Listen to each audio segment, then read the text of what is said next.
Yo. Oh my god. Oh, is it working? Okay, there it is. It is working. Hi, Sling Beast. Hi, Thalazor. Hi, Victor. Hi, me. We have something new today. We have something new going on today. I decided today was the day we actually show YouTube chat. We're gonna try it out, see how it goes. You know, YouTube chat has always been a bit more dangerous to have in comparison to Twitch chat, but I think it would help. I think it would help help with overall engagement. I think so. For people to see YouTube chat. I think so. How is everyone? I hope everyone's doing alright. I just woke up. Trying to get my bearings. Trying to survive. You know what I mean? But oh my goodness. I'm so EP. I'm so EP chat. So EP. Man. Please wake up, Twitchy. I hope everyone is having a nice day. The plan for today is to just chatting for a little bit. 30 minutes to an hour, and then we're gonna play DCS. I'm still very... I need to relearn some things. I forgot a lot of things with DCS. So definitely we gotta do some more landing practice today. Because you can't complete a mission if you can't make it back home and land, you know? If you can't make it back home alive, then it's not a good mission. You gotta be able to land, of course. And jets are expensive. You can't just crash land it. You gotta actually land. Yeah. Aviate, navigate, communicate. Trying to blow your gear, Vogo. Have a good stream. Thank you, Chica. Stuck in the sky forever. Hi, Tommy. How are you? Oh, my head is heavy. I keep closing my eyes and then the weight of my head makes it lean forward because I'm so tired. Please wake up, Twitchy. Use the land when you use aerial refuel. Well, eventually your jet plane will get so eepy from lack of maintenance. You know what I mean? We'll get very eepy. You sound super eepy? Yeah, I am. I am super eepy. I am very eepy. Trying to wake up, trying to get a grip.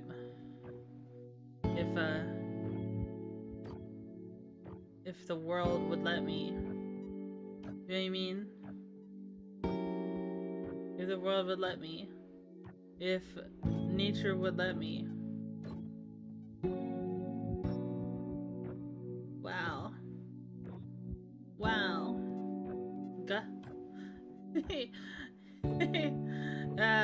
Hello, Wicklaws. How are you? Man. So, I wake up to so many DMs sometimes. I need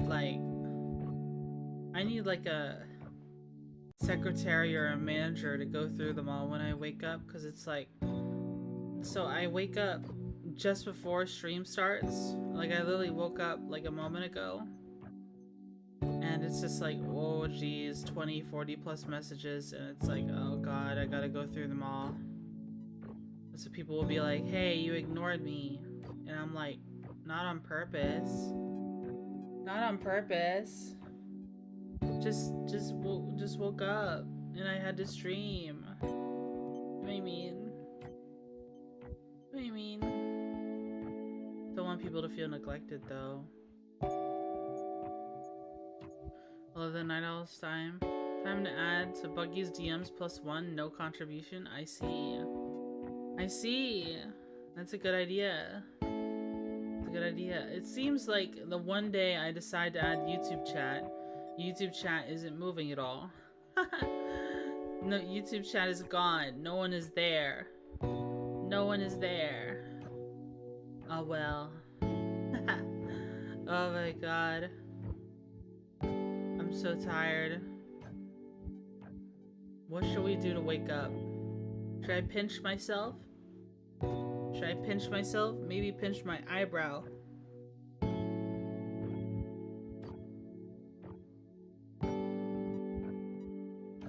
Hey, Vuggy, getting dinner? I see. Getting din, huh? Get up, get you some tasty food. I just had a chicken sandwich that my dad got me. It was pretty yummy. Hello, Mr. Fantastic. Get a Monster Energy Zero Ultra? True. So true. Very true and real. Man, what do we want to talk about for today? Something I can talk about though. I've been kind of messed up lately. I keep buying things. And I'm trying to buy less things. I buy too many things. Just like this past week or so, I bought a new desk, new clothes, and also a Lego set. That's what I bought, and that's a lot of money. I bought some really cool hoodies and shirts off Etsy, sweatshirts off Etsy. They have really cool prints on them. They're kind of like, I got one that's cute, I got one that's kind of goth, I got one that's just something I like. I think it's pretty nifty. You deserve to spend money on you? Yeah. Well, I needed new clothes and a new desk, definitely. Because, like, my desk is very small. I've measured my desk before. Like, let me measure my desk again. My desk is a tailoring bench. Okay. My desk is 26.5 inches wide.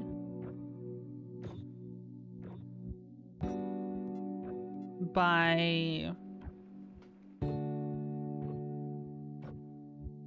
16 inches long.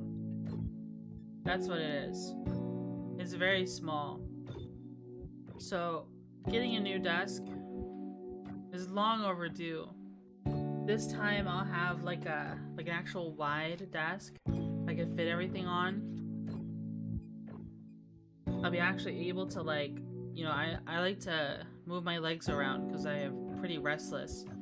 I'll be able to actually, like, move my legs back and forth and spread them, or like do like kick my feet and stuff like that.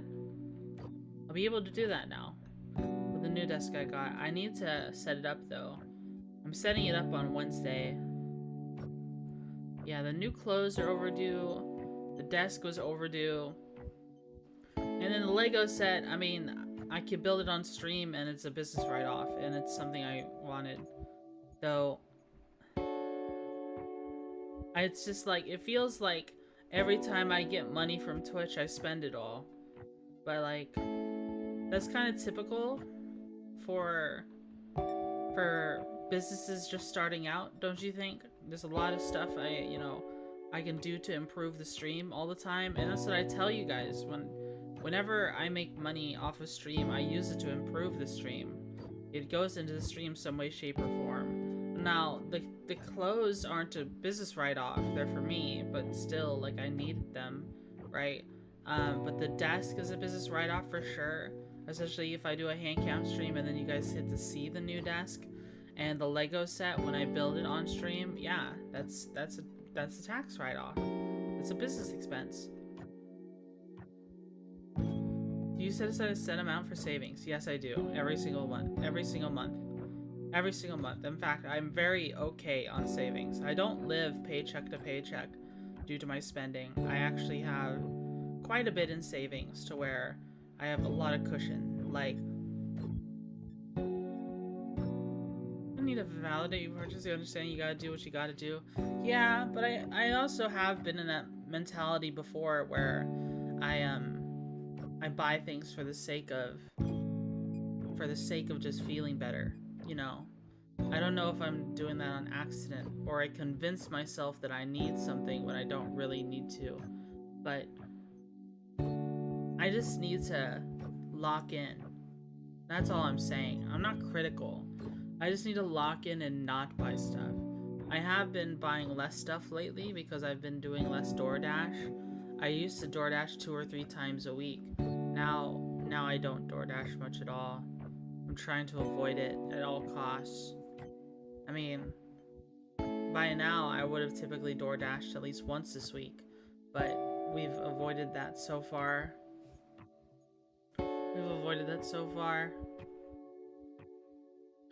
And I've also made the commitment that if I do DoorDash something, it's not to buy 2 or 3 expensive meals, but to buy groceries instead, and then I can have a bunch of meals from the groceries. Make it more worthwhile. Do the grocery dash pass thing. Should be a good idea. Should be better for me. Should be leaks better for me. Though I have had an issue with me trying to buy a Lego set I wanted to get. I was on Bricklink trying to order this Lego set, right? And it's from some new seller. The new seller, you know, only has invoices an option. And they eventually send me the invoice. They say they want one value of number, but then the invoice is different. I tell them, hey, you need to update this because I'm more than willing to pay the amount you have listed, the amount you requested, but the invoice is wrong. And then they resend the invoice. I try to pay it, and then their PayPal isn't set up properly. So it just didn't work because you can't even send a penny to this person.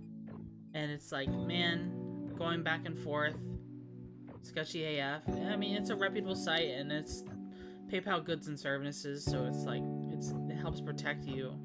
But I think it's just an inexperienced seller, you know, doing a little digging into who the person is because you get to see the contact information of the person. They're only 19. Like, they could just not be familiar with what's required, right? You know, I'm way older than them. They just don't know. Like, I was able to pull up, like, their voting records and see their age. Because I was at one point considering pulling up their phone number and calling them. Because they were being so unresponsive sometimes. But their last message to me was that they were going to look into it and get back to me as soon as possible pertaining to issues. Yeah.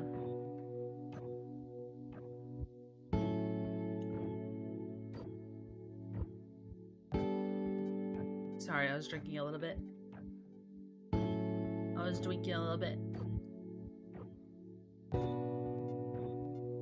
But yeah, another purchase I made though, it would be in my best interest to turn it into a business expense. So we may see this or make a return on my stream. But they added a ship to Star Citizen that literally feels like it was made for me.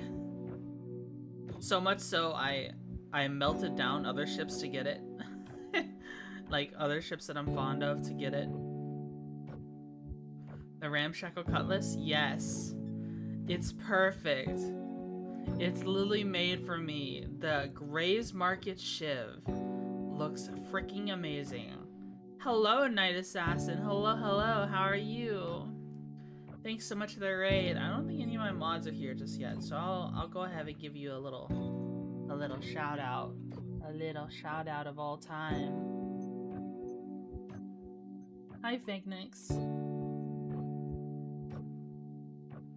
Hello. So what were you playing, Knight? What were you playing? We were just talking about, possibly the best star citizenship in the whole wide world. The Gray Market Shiv. Was Star Citizen? Oh, wow. Oh, wow. I was, something I'm planning to do with my org, now that I'm, you know, my interest in Star Citizen has resparked a little bit from, CitizenCon and from, you know, Nyx coming soon and the new ship. I'm considering, like, using my org to, like, offer our services as protection or something, or just whatever. Like, I'm making, like, setting up the infrastructure for it. I wonder if you'd be interested in that, Knight. If you ever want pirates to help protect you or help you mine or something. From pirates to mercs, we're still pirates. It's just we get paid or something to do stuff. Can't wait to Paladin. Setting up the infrastructure. More so, I made a new role in the org server for mercenaries that if we ever have, like, people who want a hired gun or two, they can ping that role. I put it in LFG roles, and then people in looking for groups can just ping hired, like, the mercenary role. Is that the name of privateering? Yeah, basically. Hello, Pascal. How are you? Hello, hello. Protection money. Def have you on call for risky stuff? Okay. Yeah, if you feel like doing that, you can use the mercenary role on my server. You can ping it in looking for groups channel. The only thing is, though, my org is kind of dead right now because I haven't been playing. So you may have mixed results, but it is a way to ping. Though if you manage to get me, it'll probably cause more pirates to join.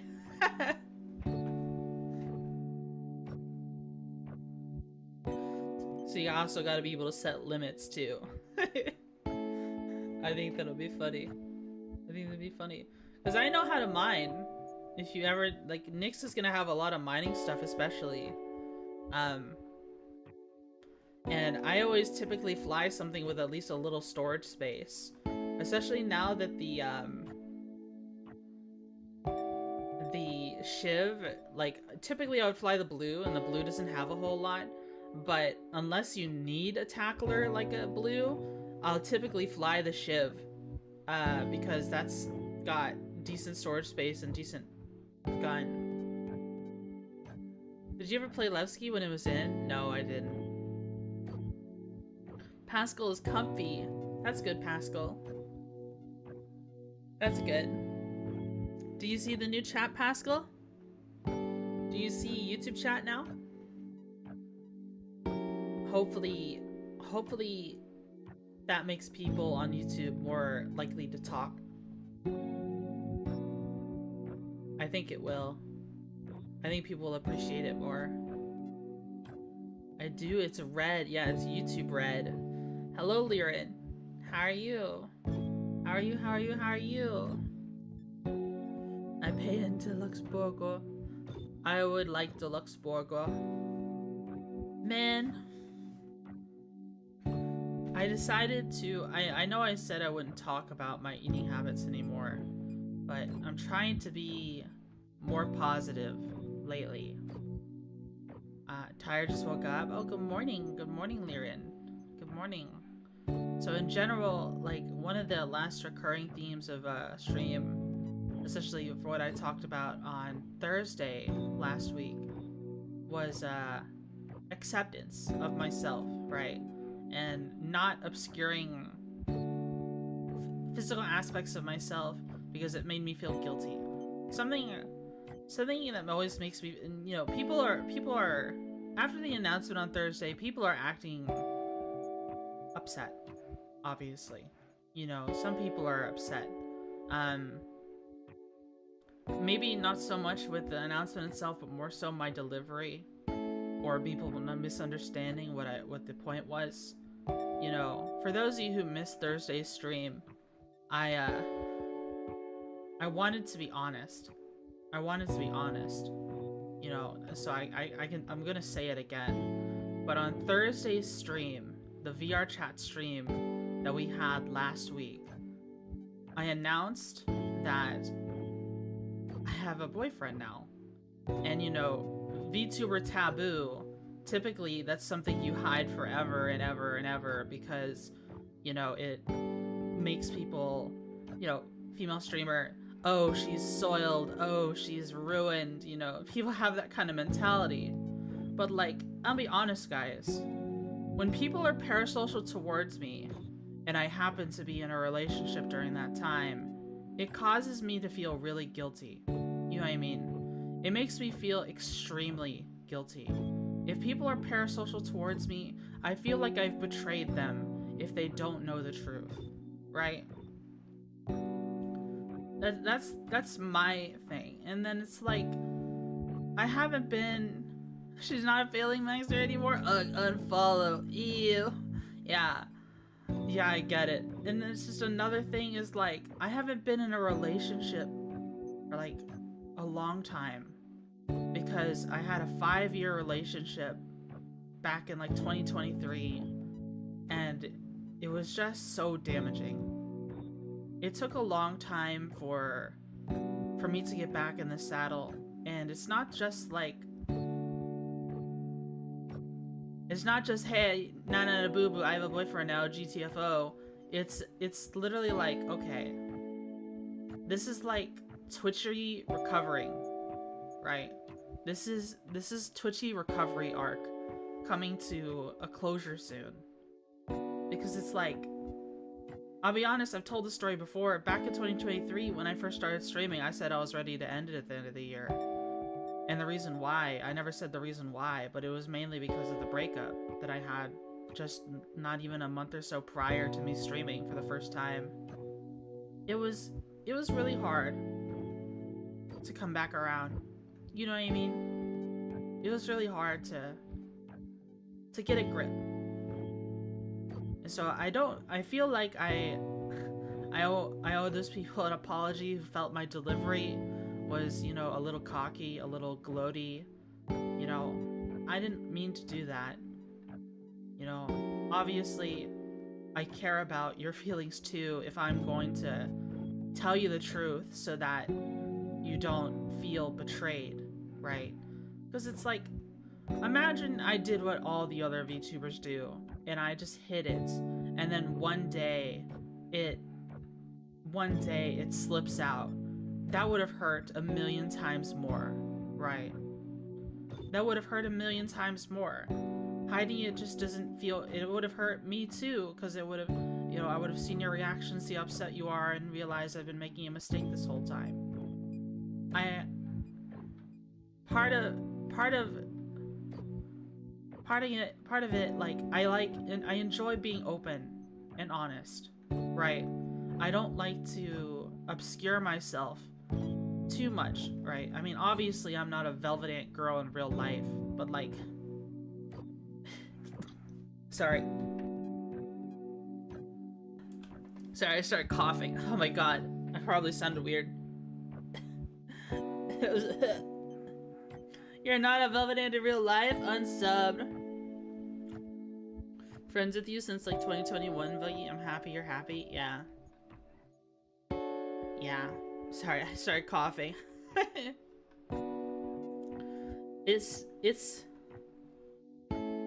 I'm looking forward to the future. I'm definitely looking forward to the future. Hex, thanks so much for the 4 months. Thank you.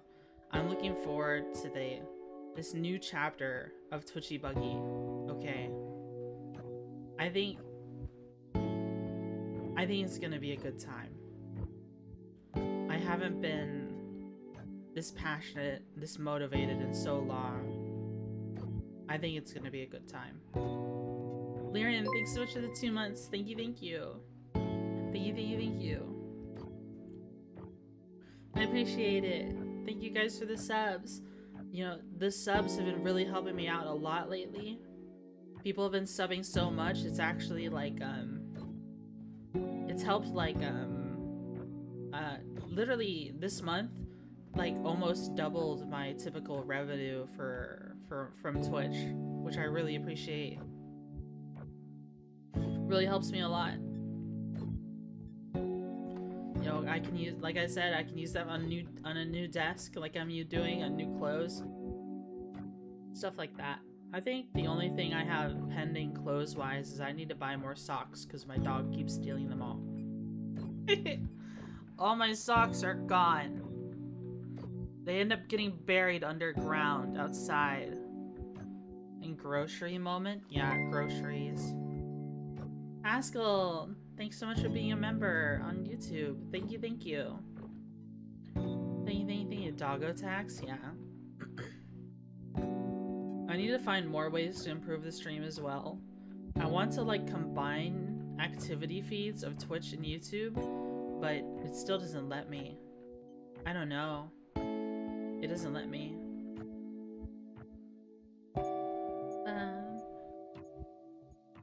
Like, I tried using the Stream Elements activity feed, but what ended up happening was it just like...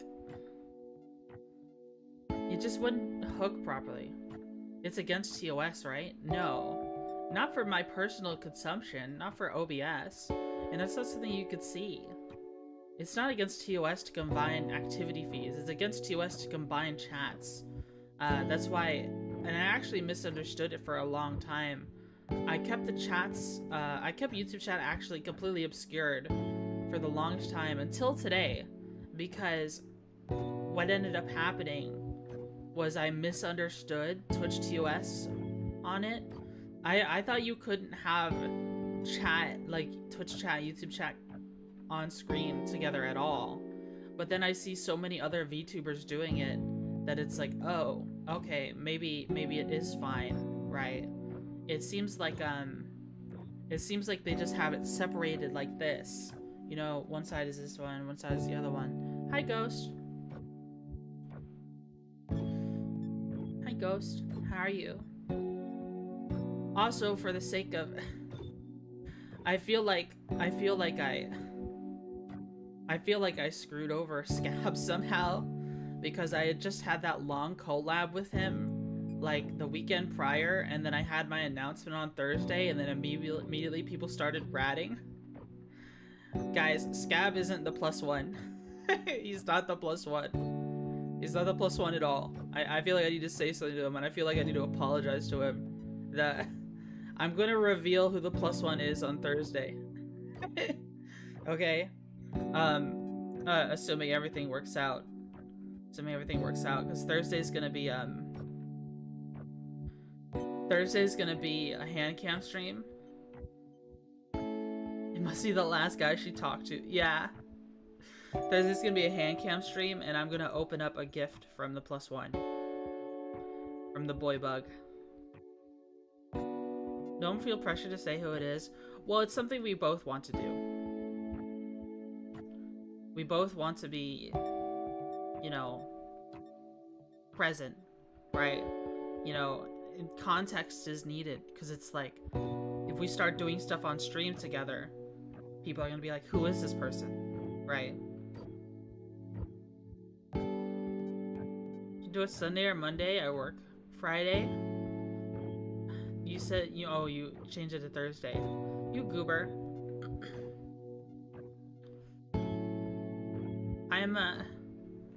I'm excited. Like I said, I'm excited for the future. Feeling bonely? It's Pickle, isn't it? No. No, it's not. It's not Pickle.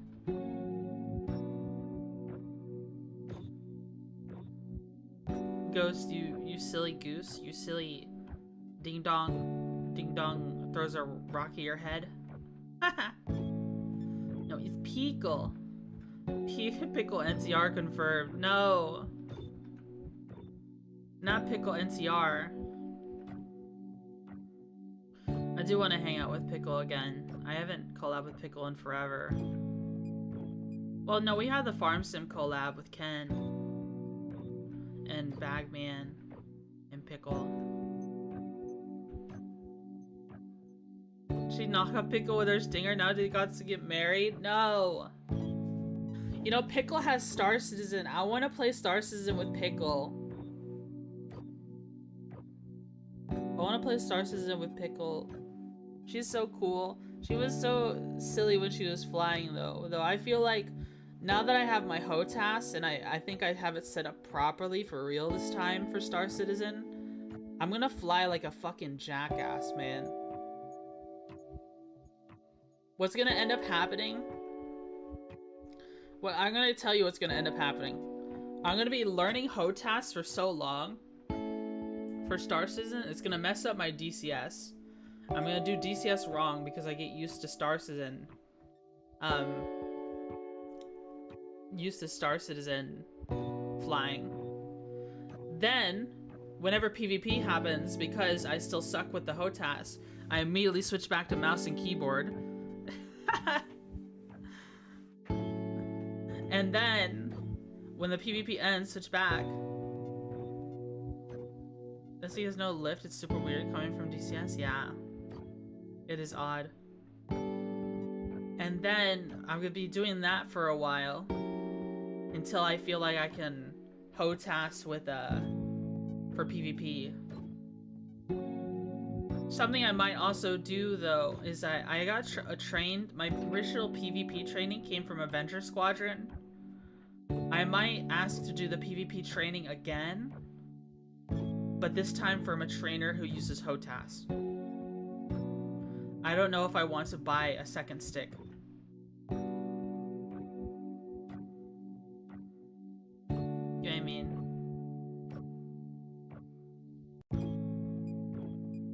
I don't know if I want to buy a second stick just to do HOTAS instead. Though, apparently that may be better, but like... I don't know. The only thing I have an issue with is like... backwards, moving backwards in Star Citizen, like throttle backwards. Something I do in Elite Dangerous is I have my throttle forward only, and then I press a button to invert it to go backwards. I haven't been able to figure out how to do that in Star Citizen yet. I want to be able to do that in Star Citizen. I want to be able to just press this big red button on the throttle.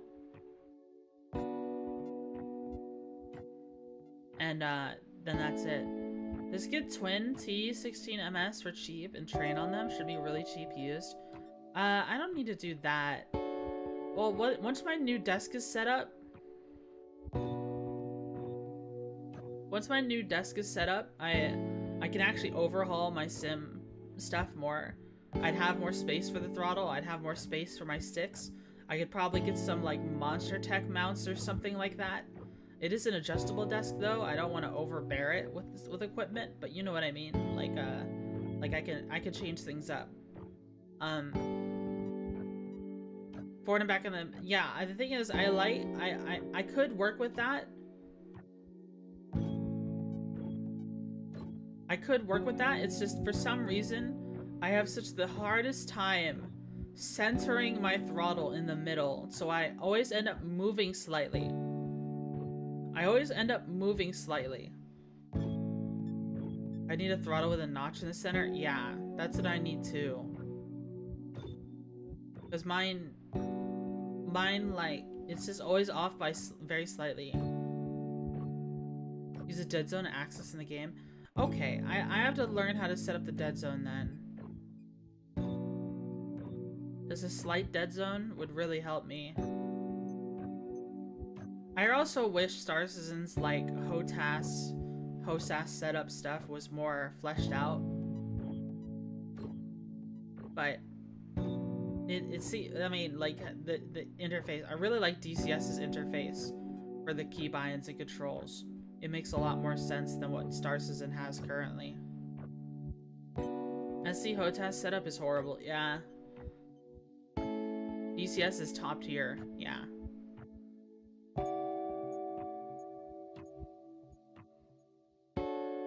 What is dead zone? Dead zone is an area on the axis that there's no input. You make this stuff like that on purpose. Let's say you have a stick that is older and has worn springs. your stick might not center in the center like it should. It might actually be off by a very slight amount. So what ends up happening if you do that is if you will constantly have an input of going slightly left, right, up or down, and it'll drift all the time. But you can set a dead zone, make it bigger, and if it's big enough, it'll incorporate that. It'll make the center, quote unquote, of the joystick larger, so that if you have a little drift that's just like 0.01 off slightly to the right, then if you make it 0.01 or more bigger, it still counts as the center. So your stick drift is nullified.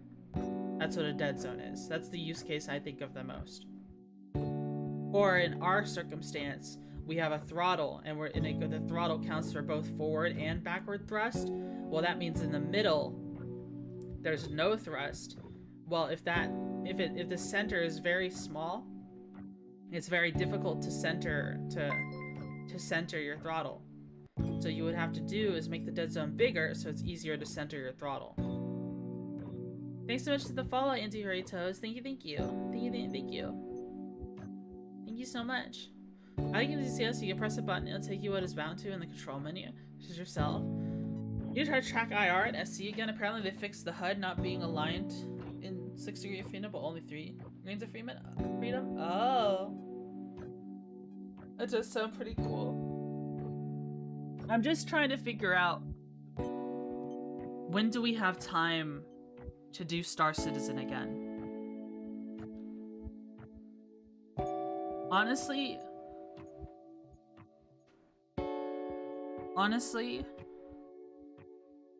I might start doing more Star Citizen I might start streaming an extra day. Because, like, I always felt like I never streamed enough anyways. You know, if I want to take streaming seriously. Well, if I wanted to take it seriously, I would be number friending all the time. But, you know, I don't do that.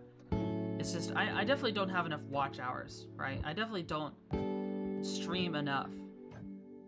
If I had streamed one more day every week this year, so 4 days a week instead of 3, who knows, maybe I would have been Twitch partner by now.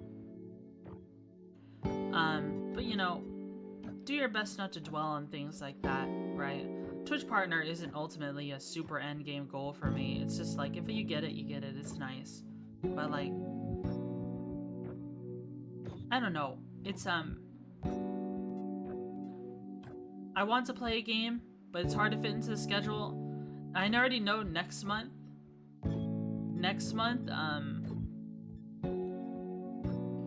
we're gonna be having some Minecraft on Thursdays.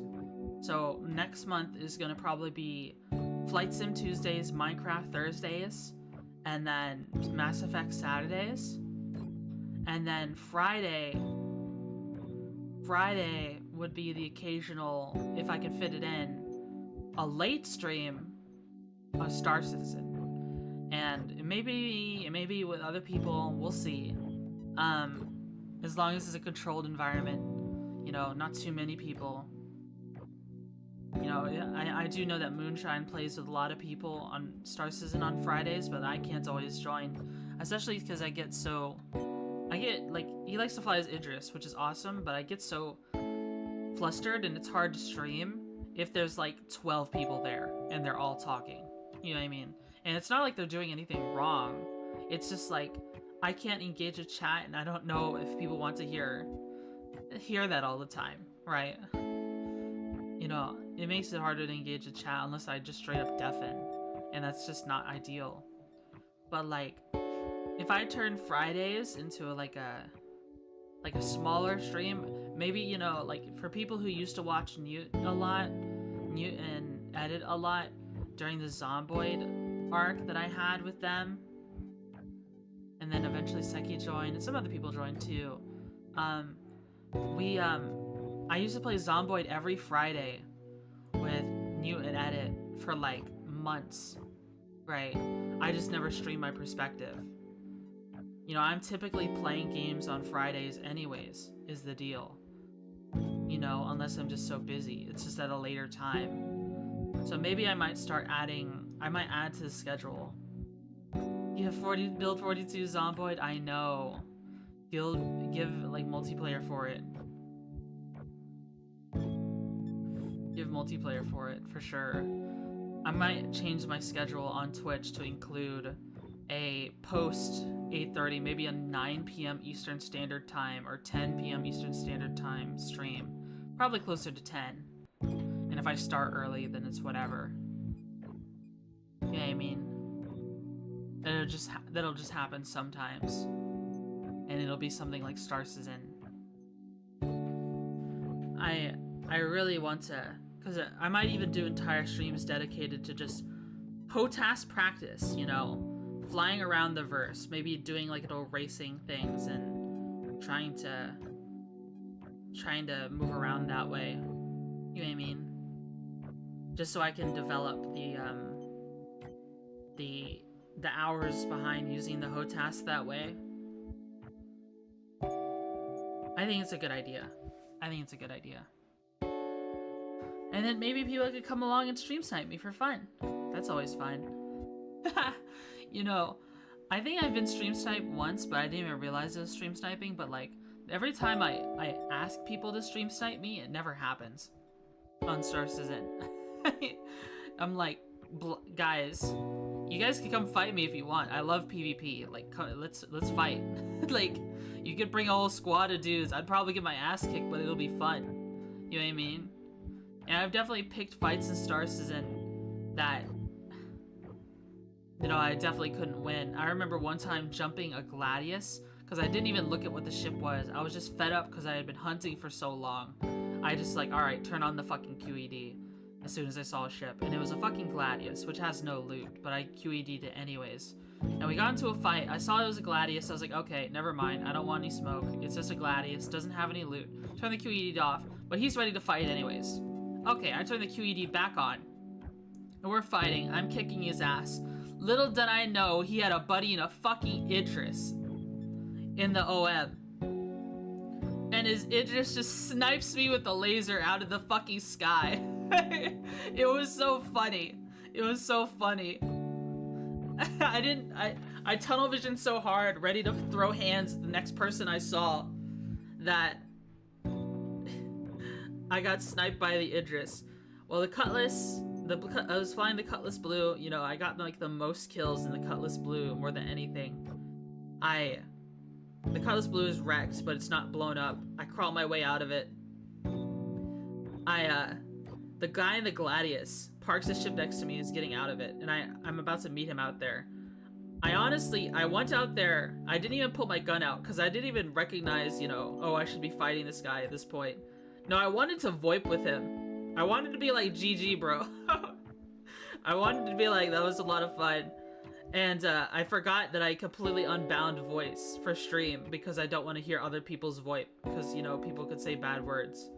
So I don't even know if he said anything back, or I don't even remember if I managed to say something before he killed me. But man, it didn't even I was like, as soon as my ship was dead, I was just like, well, that's it. I didn't even recognize I was still in danger.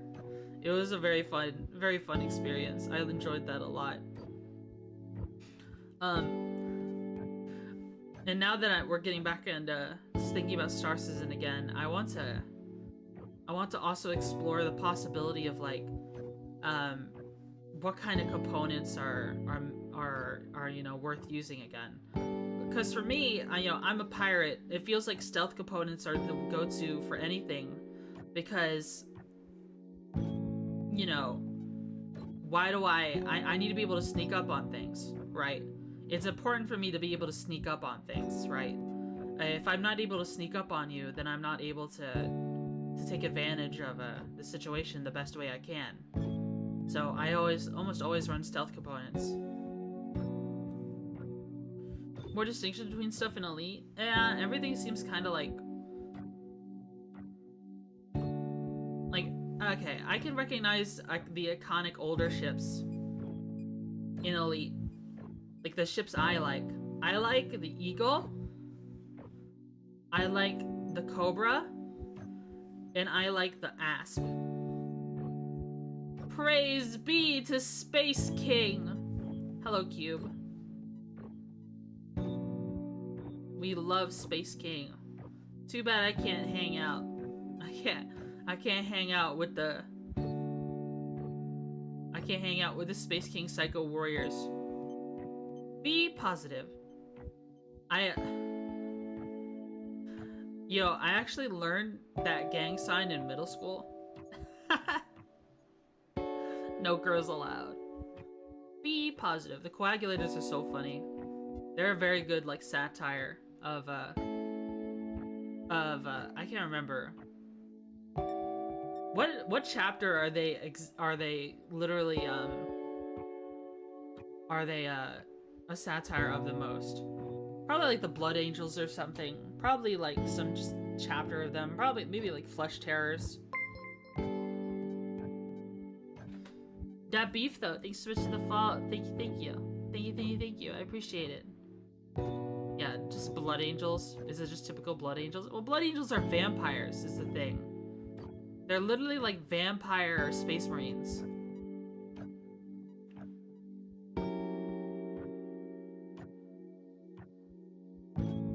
But like, knowing that Space King is like a satire of Warhammer, I wonder how much of the stuff is like, you know, when they use like a boy and then put like those weird globules into them and then they turn into a psycho warrior. Is that how the gene seed works? I always imagine like when they make a Space Marine, they take a normal human, put them in like a chamber of liquid, and then like inject them with a bunch of stuff, and then they become a Space Marine. Not exactly. How are you doing? Love your model, by the way. It's so spooky and cool. Yeah, you think it's spooky? Look at this one. Don't you think that's cool? Ha ha ha. Scary mouth for Halloween. Or all the time. I mean, monster girls are pretty peak, right? Don't you think they're peak?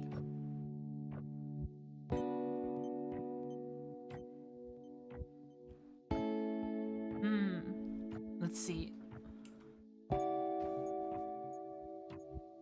Was that thunder?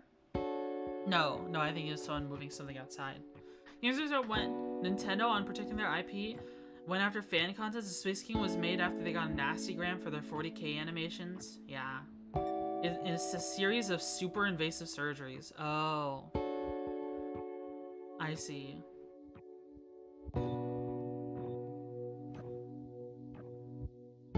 Means it doesn't just transform them or make them someone else. It does alter how they grow. There's a lot of surgeries and years of training. I see. Okay. I just lack context. Okay. I did not know enough about Space Marines and how they're formed. Like, it seemed like the Rubicon Primaris on top of that. Oh man. That's wild. Meanwhile, Genes, they're cultists, you know, the faction I like, were just like, oh yeah. My mom was a gene stealer. My dad was a gene stealer hybrid. So now I got more arms. Ain't that awesome? Look at all the guns I can hold.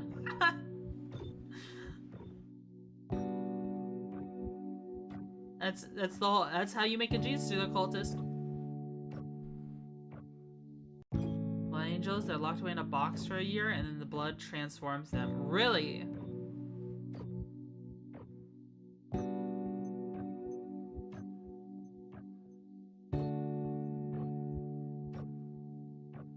Hello. So, if that's what happens with blood angels, look at a little Tyrannid there, Twitchy.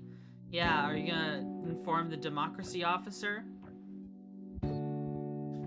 Are you going to drop a 500 kilogram bomb on my head and explode me instantly? Alright, we're almost at an hour of just chatting, so we're probably gonna switch to DCS soon. I do need to preface things. I do have other things I want to do today, so I probably won't go as long. But that's okay. Just letting you guys know.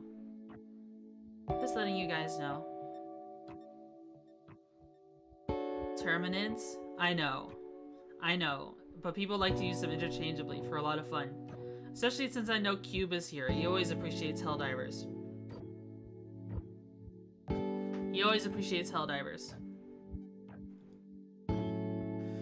I wonder if we'll ever end up with like with a 40k guardsman faction that's literally in white plastic armor like stormtroopers or clones from Star Wars. You ever gonna play Battlefield 6? I don't know. I haven't played Battlefield in so long, and I've always been pretty dog shit at FPS games. Right. I think the main thing stopping me is just I don't feel like buying a new game because it's expensive. And then, you know, it's a lot better playing with other people. I played some Battlefield 4, yeah. I played Battlefield 1. It's just, I've also had a sour taste in my mouth because Battlefield devs also abandoned Battlefield 1 to the point of where cheaters can cheat on the game and no one does anything. And I actually think Battlefield 1 is awesome.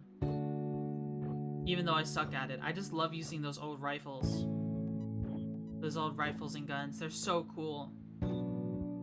Battlefield 1 is so cool.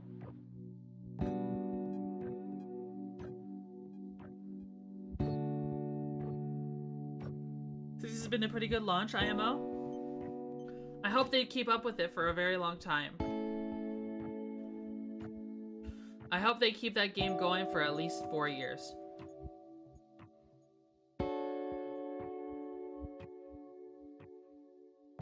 Sound design almost gave me genuine PTSD. Oh wow. I mean, I've heard about people getting very affected by games, but like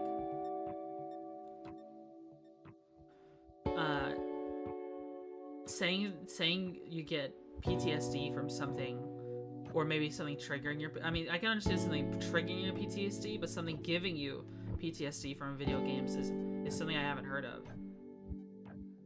You know what I mean? Like, I'll be honest with you, there's things that trigger me in games sometimes, especially, an example I can think of is because this is a story I've retired for the most part, so I'm not going to go into the detail, but if you've stuck around long enough, you've heard the story before, but like, I was in a school shooting once, right? I hid from school shooters before, and this college shooting mission in Ready or Not, seeing the students dead underneath the lecture hall desks bothers me a lot. It actually sets me off pretty bad, so I don't like playing that mission very much at all, or I avoid that room. You know what I mean?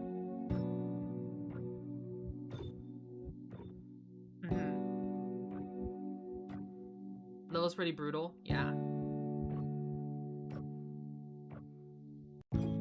Yeah, it is a pretty brutal mission.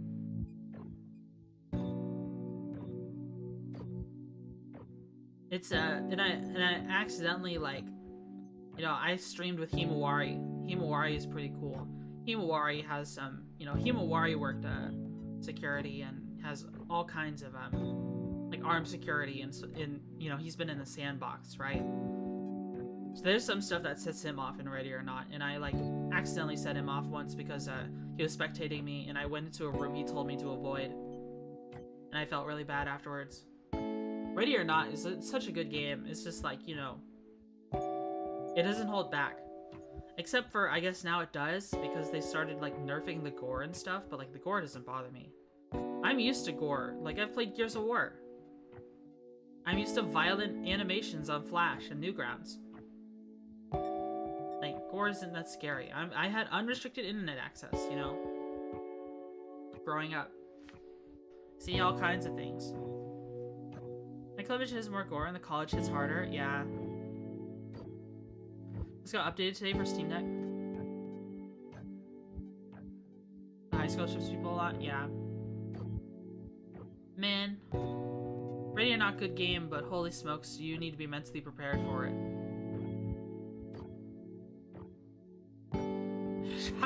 Ew, what the heck? Cube, you're weird. That's a weird thing to say. Don't say that.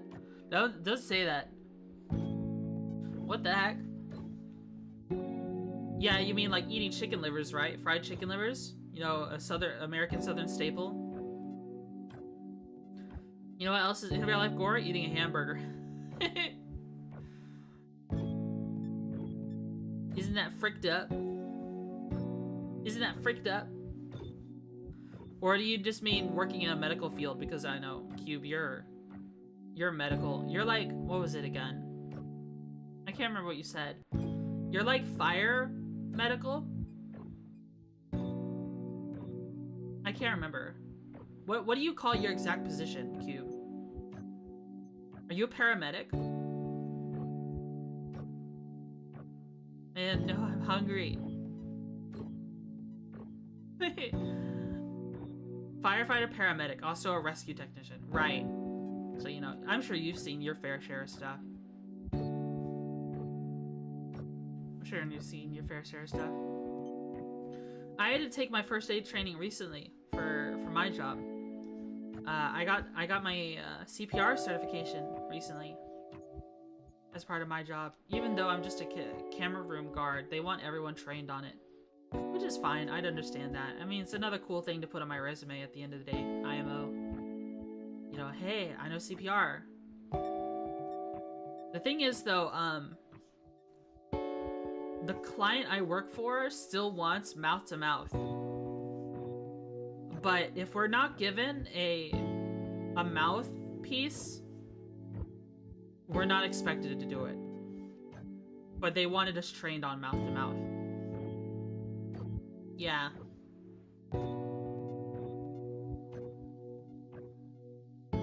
No? Yeah. No mouth-to-mouth unless you have a mouth guard. Yeah. If I don't have a mouth guard, I'm just not doing it. You're just getting chest compressions, bro. That's it. You're just getting chest compressions.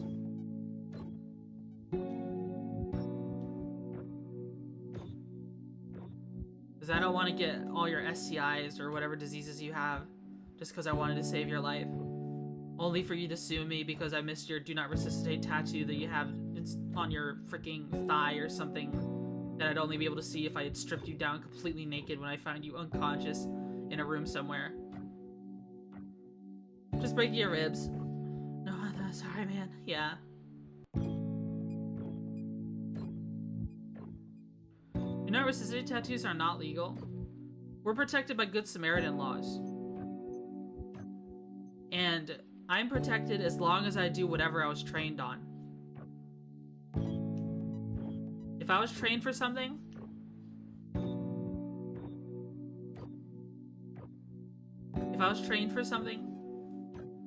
and I follow that training, which I will, because I only know how to do CPR one way, and it was the way I was trained, you know, I'm protected. If I break off of that, then, you know, there's an issue. But didn't some cop die because he did not amount to some drug addict and he got an overdose? Yeah, not doing that. Yeah, that's too scary. And it's also like the risk of early onset compressions can save someone. Yeah. I'm more terrified of the person vomiting when I'm giving them mouth to mouth. Because like I've had one crash course session on CPR. I imagine like in the heat of the moment, I would probably, my fucking, me giving mouth to mouth would suck. It would probably be terrible. I would probably give too much air or something and then go into their stomach and then they would barf and then they'd barf in my face or into the mouth guard or something like that. You know what I mean? Any number of diseases doing that. Yeah, I'm just too scared.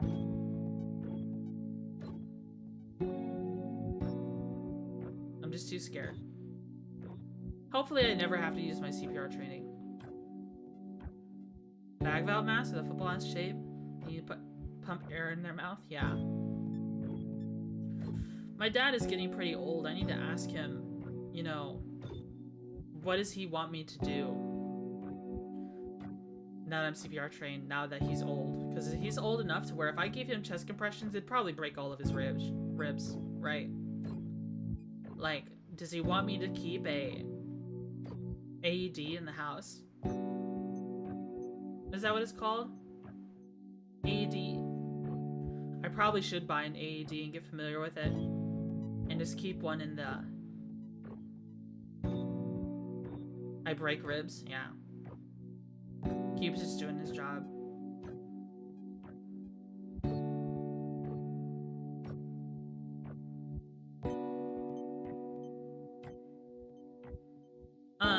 Do you recommend CPR training if you don't need it for the job? Well, I think being able to be prepared to save someone's life is a good idea. You know,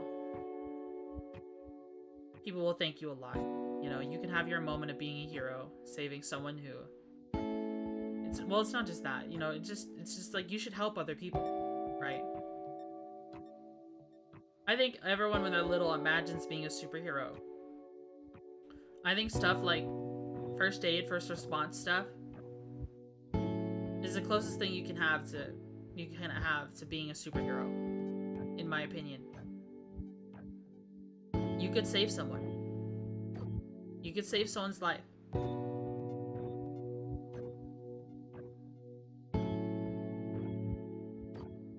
USA made it part of high school, and the state has a measurable rate of survival from cardiac arrest. That's cool. That's cool. Have an ADR on site? What is ADR? I'm not sure what that is. I have 9+ messages. Whoa, whoa, whoa. Whoa, whoa, whoa. What's going on in this town?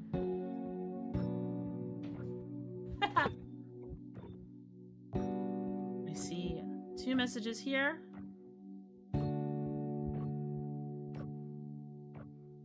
We have a lot going on today, it seems.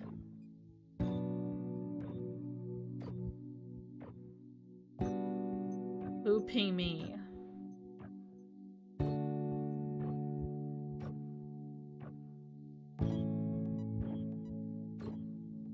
Oh, didn't mean to click that. AED, automatic external defibrillators. Yeah. No way, bug time. Hello. Hello, hello. Yeah, we have those on site. I'm thinking about buying one for my house though, or maybe keep one in my car. That might be a good idea. I might make a little medical bag for my car.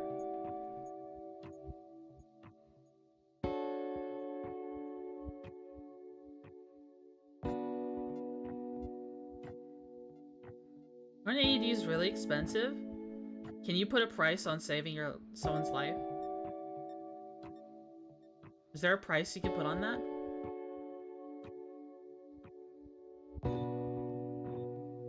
Just my thought process, you know. You know, and I'm eating a sandwich with butter, ketchup, sugar, 2 slices of cheese, and red pepper. Twitchy, are you a prepper? No, not really. I just like stuff. It's like me with tack gear. Yeah. I wouldn't consider myself a prepper. I think I'm because I'd say I'm pretty ill-prepared. I have a bunch of guns, sure, but like when it comes to survival equipment and skills, I have very little.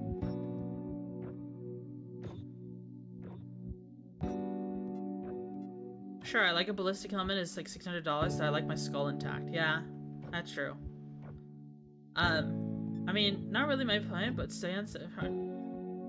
makes sense for a car kit. Oh, okay. Stuff to stop bleeding and stabilize someone. Yeah. Prepper adjacent. Or is I fucked up by sleeping on halogens? Like, okay. The only time, you know, when I choose to not cheap out on something, when it comes to like prepper stuff, is because, you know, my backup plan, if my current job doesn't work out after a year, if things aren't happy with where I am for a year, if I don't get like a raise or a new position within a year and a half of working this job, I'm gonna become an armed guard. So I went ahead and got a hold of one of those Safariland holsters with multiple stages, because I'll need one. Because I'll need one at some point. Because, you know, I'm just a woman, right?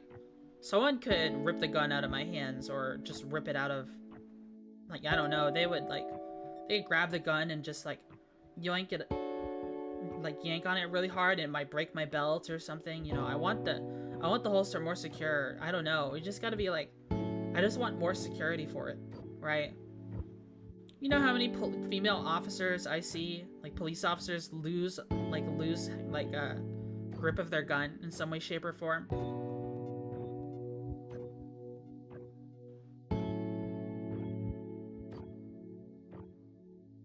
Not been training your death grip. I do have a grip trainer that I've been using. I use it at work. I'm trying to get nice forearms, bro.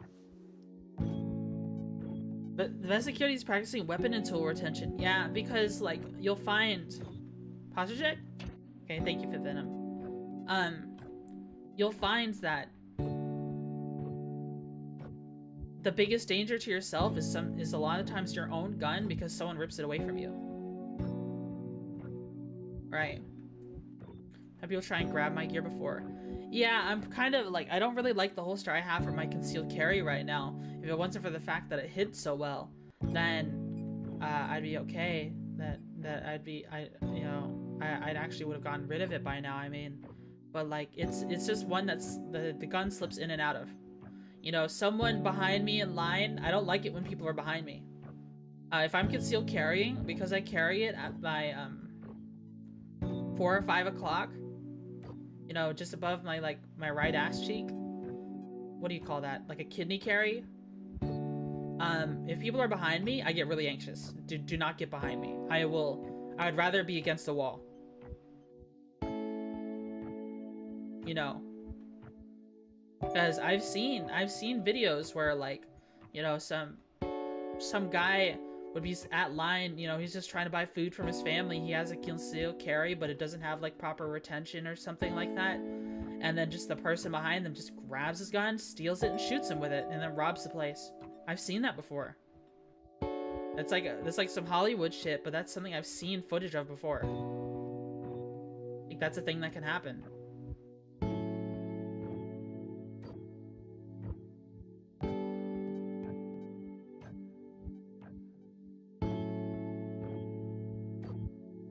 Honestly, the experience around the worst of society is most important. A good cop can see when someone is deciding to do something stupid. Yeah. Don't you dare ever flank me for no reason. If I'm talking to you or a group of people and someone gets behind me, I'm on red alert. I'm gonna run away. You never flank me. You never ever flank me.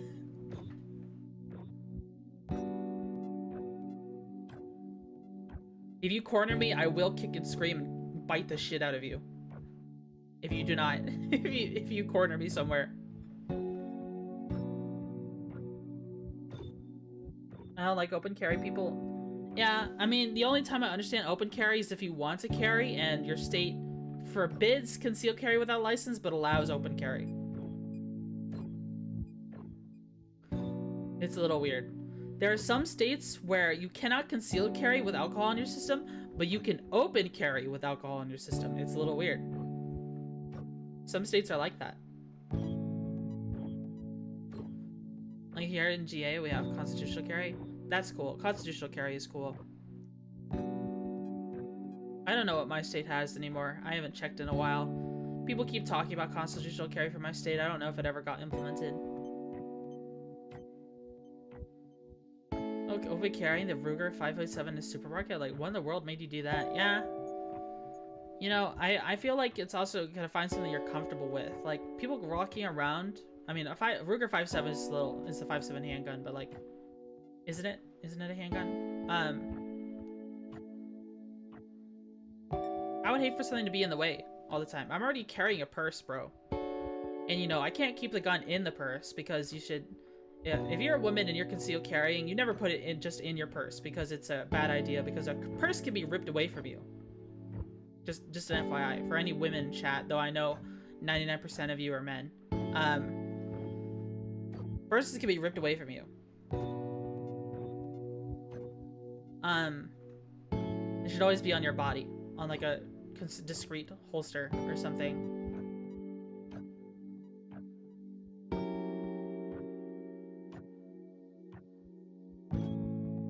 Buy a Halligan bar, learned forcible entry, put shit on a resume. Many in security and law enforcement don't know how to get a door open aside from, or just kick it.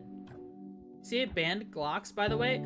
I thought California allowed Gen 3 Glocks and prior with 10-round magazines. Our person's also the #1 theft target? Yeah. They are.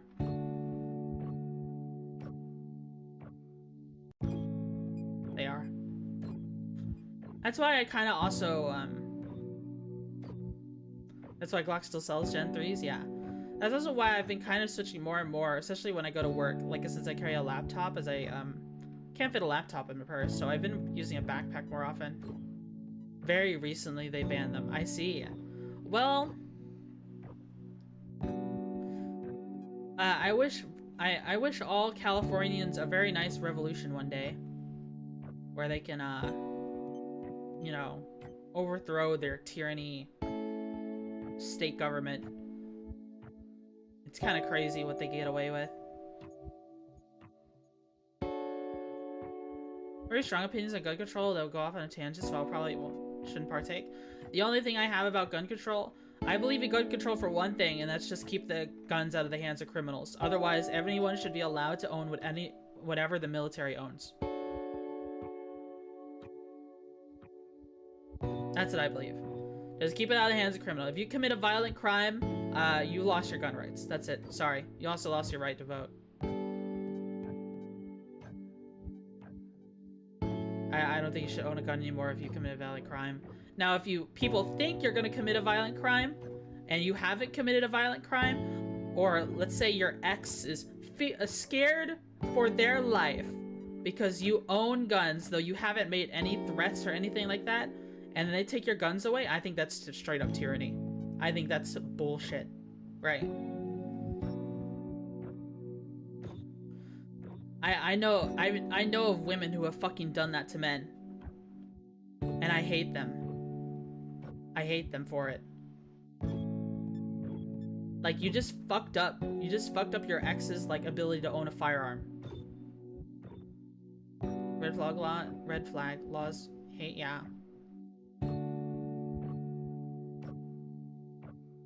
I had a friend group on a trip where someone's uncomfortable with me concealed carrying. Why are you uncomfortable? Like, what? Wait. Why would... Man, that's crazy. I'm uncomfortable with your rights to own a firearm, is what they just said. I'm uncomfortable with your rights to protect yourself. You know, I know you're concealed carrying to protect yourself so you don't die if something ever happens, but it makes me a little uncomfortable, so I think you should give it up. Are people so detached from reality that they just... That's wild.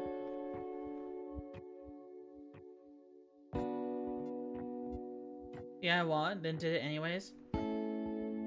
No, I would have butt heads with this person. You're gonna tell me that you're uncomfortable with me protecting my life. I have a reason to conceal carry. I don't sleep very well ever since the school shooting I was in. I lost so much sleep.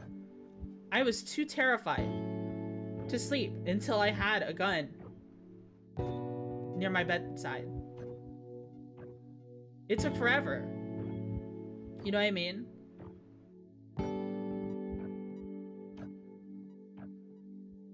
And then someone is like, oh, I just don't like it.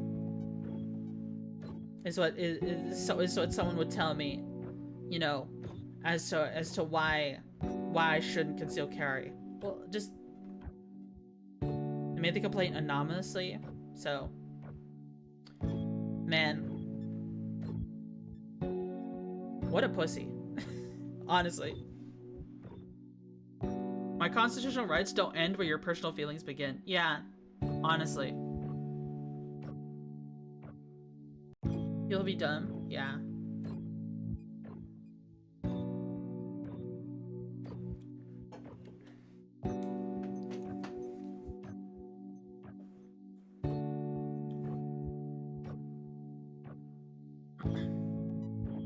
I think the presence of a weapon, knife or gun, bursts the small blow of security they have. They think everything is fine until you pull that out, bro, when in reality it's there to solve a bigger problem. Yeah. Bro, you are fucked in the head if you think I am going to a Craigslist meetup or a Facebook Marketplace meetup without my concealed carry. You are delusional. Especially if I'm going alone. You are absolutely delusional if you think I'm going to any of those things without a concealed carry. That is... You are huffing glue, my guy. If anyone ever believes that, right? Many things have been banned in the name of it makes me uncomfortable. Yeah. Yeah. I got a concealed carry. I had a friend with me also with a concealed carry. Yeah. Hi, Spaceman. How are you? Hello, hello. I told you. I told you I would. I added an actual bigger DoorDash gift card on Throne. I'll add 25s going forward. And they're gonna be used for groceries. I set new rules for myself. I'm not gonna DoorDash as often because I used to DoorDash like 2 or 3 times a week. But now I'm gonna DoorDash a lot less. I canceled my Dash Pass. And I'm only gonna if I have to DoorDash, it'll only be getting groceries and not just like 2 or 3 expensive meals. It'll be groceries so I can make a bunch of meals. I mean, when sold stuff in a Walmart parking lot, yeah. I get what you mean. Especially because it's like, you know, I bought my vehicle off Craigslist, right? And I was thankful that the person I bought the vehicle from was chill. You know, it was just some college kid who's moving, didn't need their car anymore. So it was pretty easy. You know, a pretty solid story.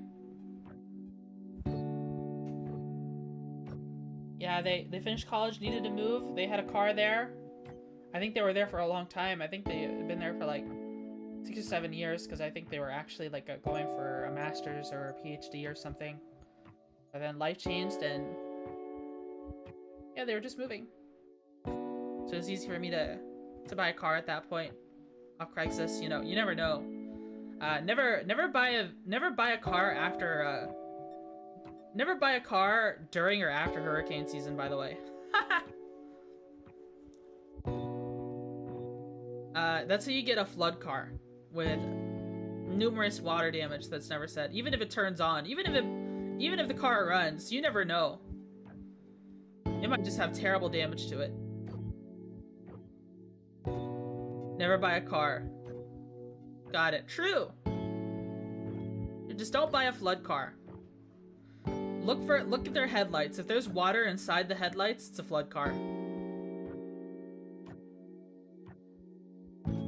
Simply teleport instead. Yeah, get a flying machine. What do you mean you don't have a flying machine, bros? Should on an A4 Skyhawk for self-defense? Speaking of the A4 Skyhawk, we're overdue to switch to DCS. So I think we're gonna do that now. I think we're overdue for that. We need to actually do some stuff.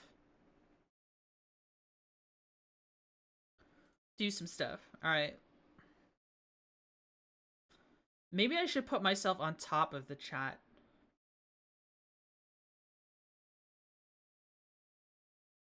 I should put myself on top of the chat. Some way, shape, or form. Or I should just make the chat disappear. Maybe I can update that.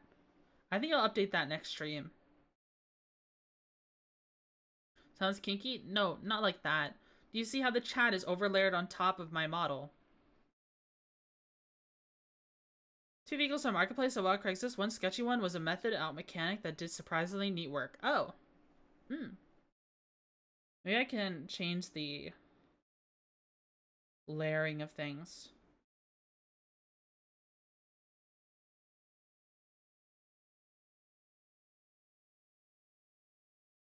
Maybe like that. There we go. That's better. That's better. Alright, let's see. We are changing categories. to DCS. DCS World. And I am now launching DCS World.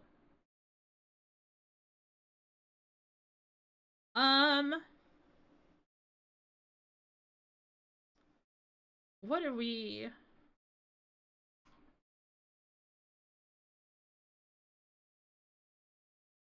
Let's see.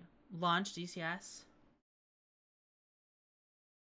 I don't know. Maybe we should try out a map I haven't been to yet before. I bought some stuff during the sale. And also... yeah, I bought some stuff during the sale. If you remember, Callsign Heathen gave me money for the F4 Phantom. So I bought the F4 Phantom. We did check it out a little bit, but I still haven't learned how to fly it yet, or even start it. And then Sharklet, aka Scar, as I call her, Scar, she bought me the F-16. So I have like a full Skyhawk, F4, F-16. I have a full seed loadout, right? We might check out Syria today, but then also Sarge gave me a map for training. Like a training mission. Which we could also check out. But I've never seen the Syria map. I do want to see it. I wonder how I... Training map is pretty nice, yeah. Let's see. Do I just hit instant action on Syria? Oh, I can't. Do I choose a mission?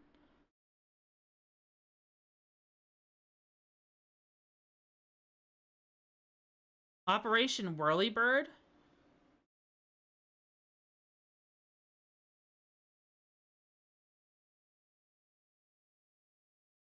Destroy the chemical facility? Is there one where I could just free fly? How do I just free fly? In Syria. How do I just free fly in Syria?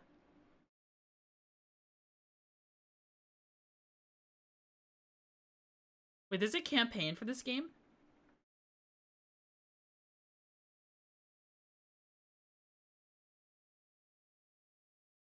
I can run you through the editor real quick. Okay. Mission editor. Create new mission. We're going for Syria. Okay.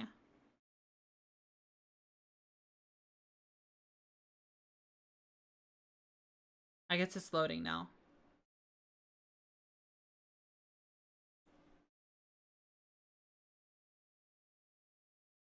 How do I just free fly in Syria? US military. Let's also get some music playing. Let's get some music playing. Obviously, we need some bumpin' 70s rock.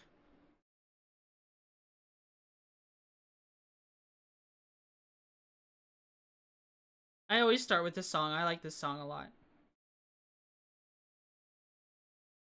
Oh shit, I also forgot to start what's it called? Volanta. Let me start that real quick. Let me start Volanta real quick. Should get the I didn't want the F-18. Oh, it forgot my login for Volanta again. Hold on. I gotta remember it now. I wanted to record my hours. So I can take a look at what I did afterwards.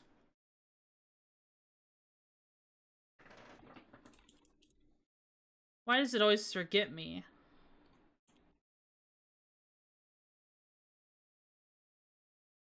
Oh man, it's on my two-factor. Why doesn't it just remember me? I go get my phone now.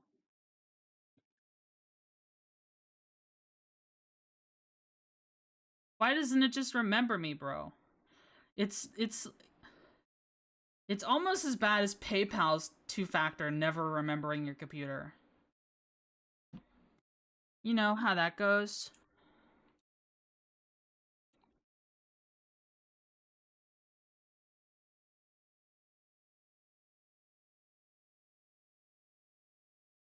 All right, let's see. Alright. I have Lanza turned on. Do you use VPN? No. Alright, here we are. So this is the mission. Can I just fly?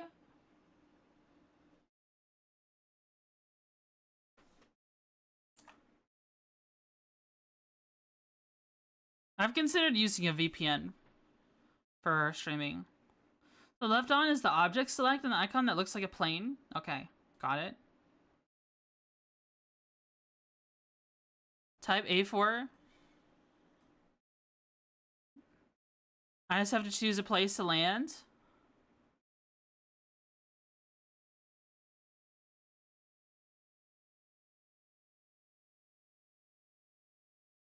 Can always exclude OBS from the VPN. Really? You can?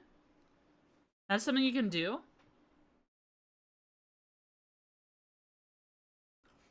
Alright, where's a good place for me to start? There's this one next to this lake here. Al Qusair. And then Shayrat. These look like places I can land, right?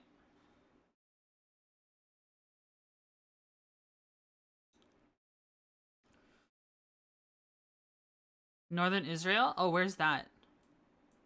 Oh! Didn't mean to do that.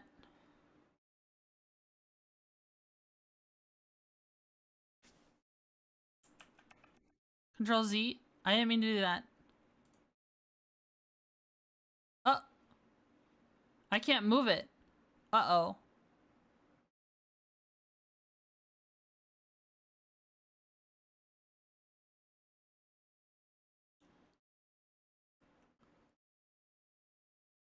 You're in waypoint edit mode? Oh.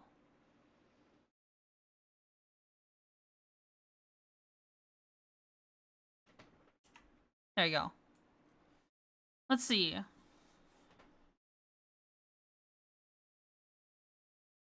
You said to go to Ramat David.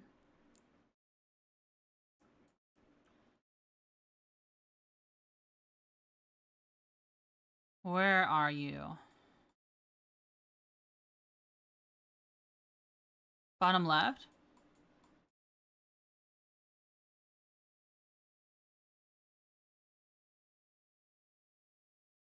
There it is. Okay. Wait, look, there's 2 different ways to land. That seems cool. And is this a Takan? 3 runways? Oh, is this a runway as well?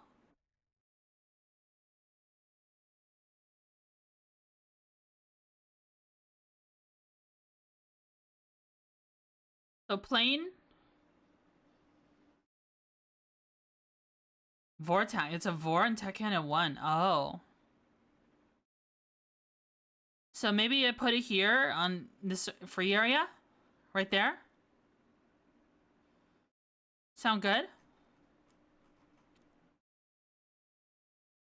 Oops.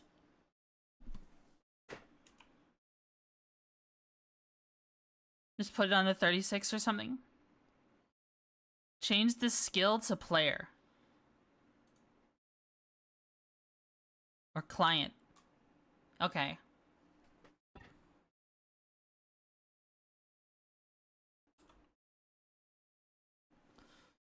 So you have an A4.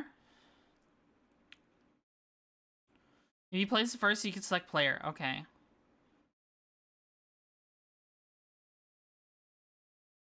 There you go.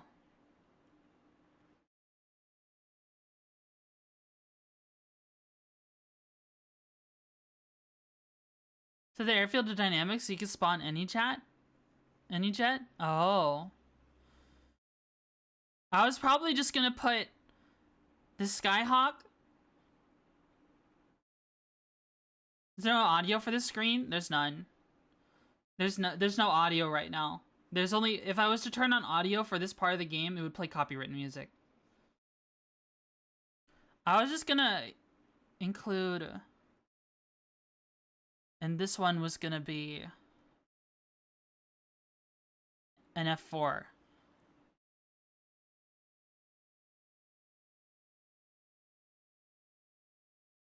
Can I make them all player?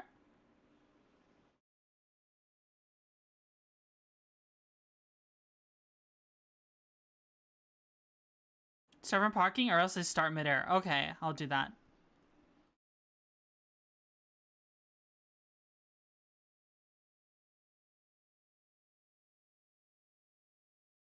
Wait, there's multiple F-16s. This one. I'm assuming the yellow one is the one we want.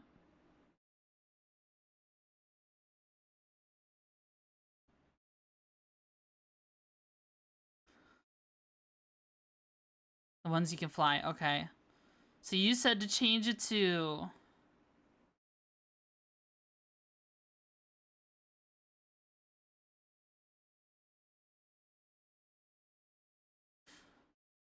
Change it to...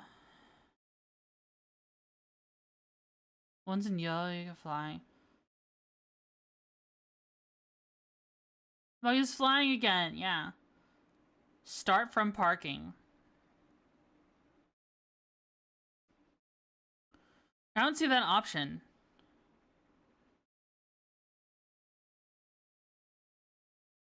Is it take off from ground?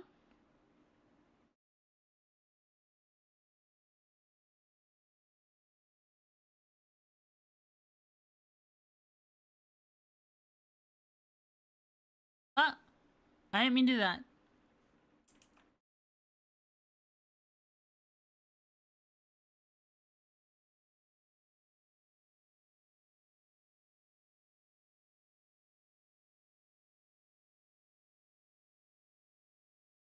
Turning point?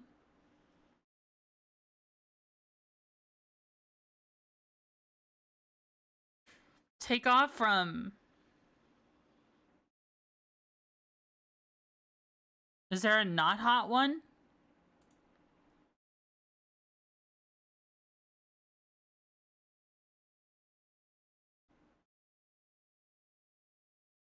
Have a Velvet decal? That would be cool.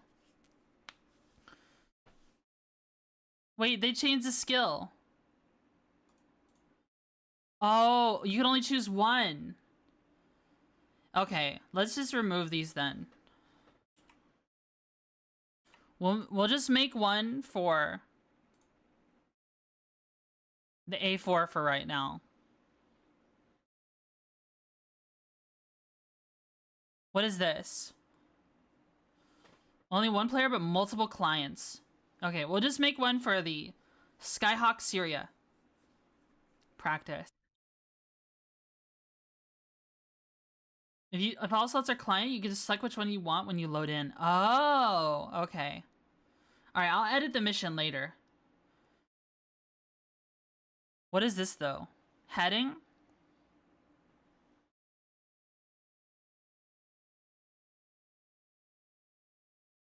I just wanted to face the correct way. So, I'm assuming this would make it face this way. How do I actually want these? Like, right here in the middle? Or on top of the number?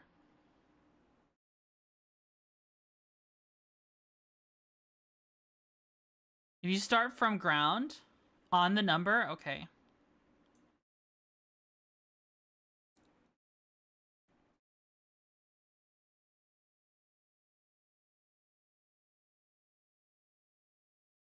Nose gear aligns to the yellow, okay. For taxiing, okay. Alright. Group name Ariel 1. Task. I'll set it to seed, I guess. But we got the A4. We're in Syria.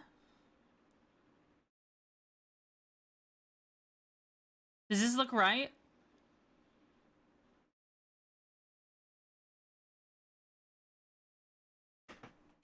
Syria, A4.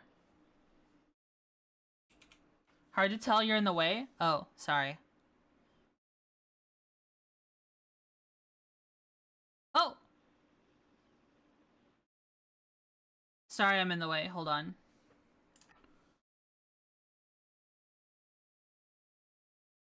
Okay. Does that look right? Does that look right?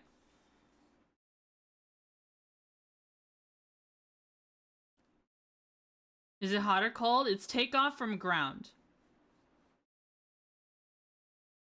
Set the waypoint type to take off from ramp. Okay, let me do that real quick.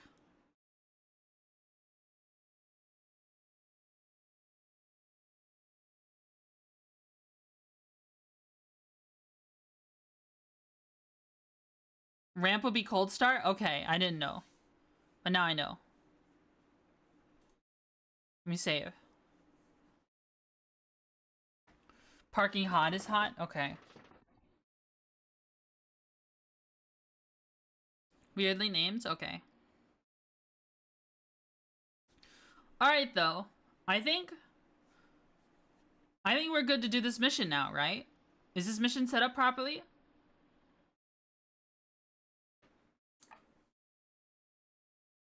Episodes have a selector where you could pick the spot it spawns in. Oh.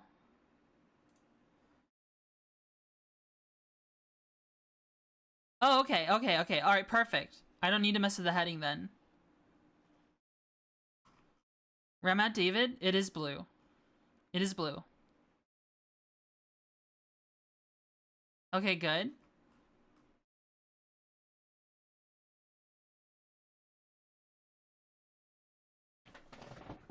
Left side. Green arrow in the circle. Fly mission. Let me save it real quick. Oh!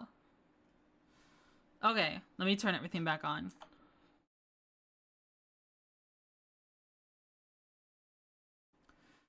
Alright.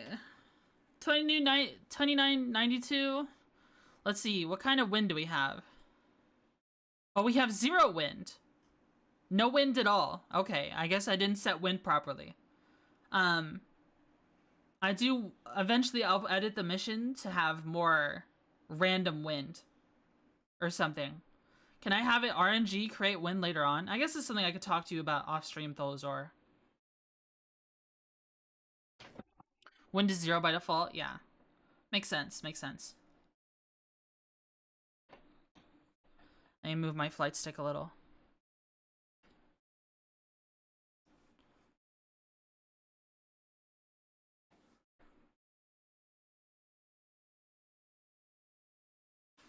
Alright.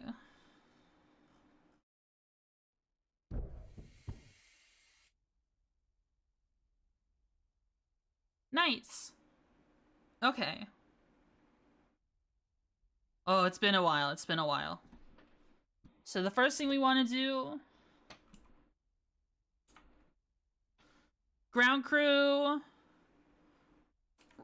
Ground power on. Ground crew... Rearm and refuel. So...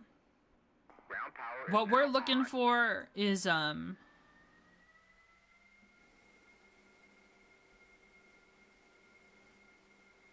Shrikes. We're looking for 2 times rock eyes.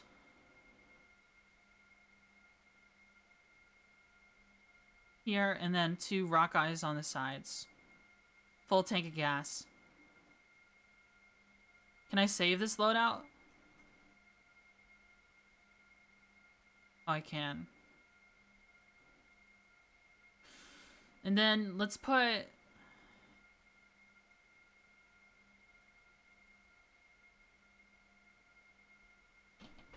save button. Rock eyes and shrikes.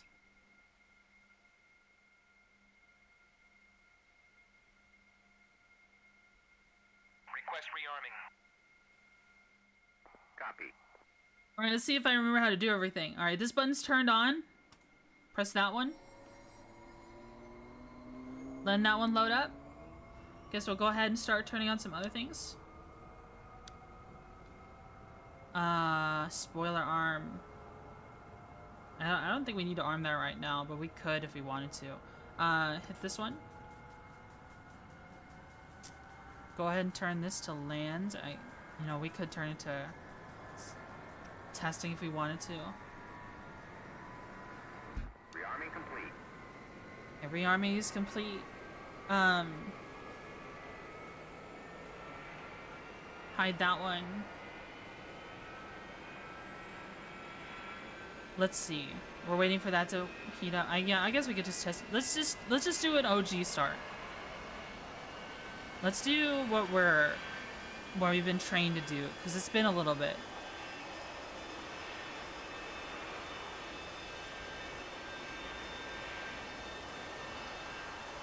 RG. Now we're also looking for, what are we looking for here? So this is on test. Attack hand, set that to record. Okay, we can turn off ground power.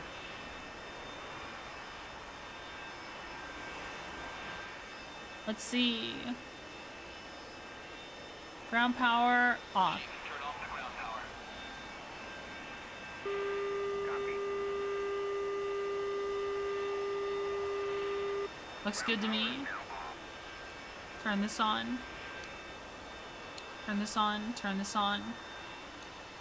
Turn that on. Good luck on the mission. Thank you. What are you flying? Yeah, it's the A4 Skyhawk. We're just practicing today. I'm still very new to flight sims in general. So,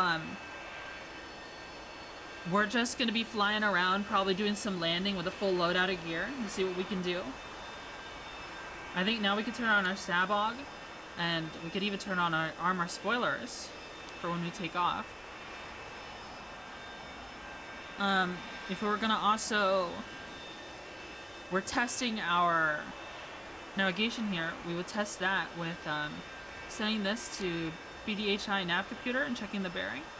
299. Okay, that altimeter is already perfect.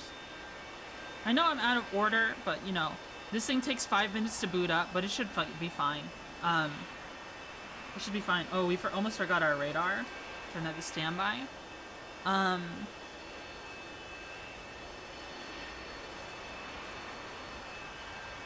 I think we're okay to taxi. 22, 23, 50 east. I mean, we could check this real quick. We're looking for 50 east.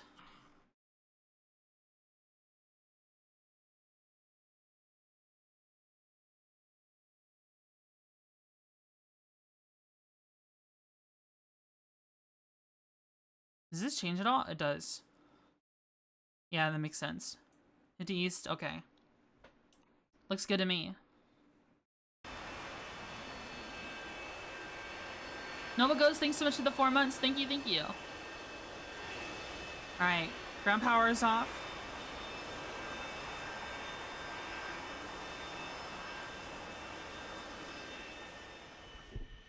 Alright. Well, it didn't like me scratching my nose for a second. Okay.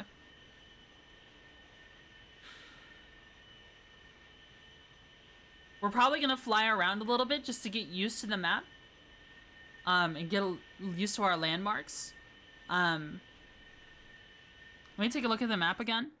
Like, is there anything in particular that stands out to us? Okay, so we've got a river here. We've got a river here that we can follow. And we've got some lakes. We've got a lake that splits here. It'll be a little difficult to... It'll be harder to find than our other one. So this will be... We're a little bit challenged. Hey, freedom for a second. Can I employ? I'm trying to remember how fast the 20mm autocannon shoot on the Skyhawk. Over near Haifa, there's a pair of station smokestacks that stand out. Oh, okay. Haifa. Oh, okay. So I could see the beginning of it. Then I could follow the river and road to Ramat David. Okay. All right, perfect. Perfect. And then there's this big lake here near Tiberias. And looks like there's a bunch of small water lakes here. Okay. Alright, okay. Make sure these work.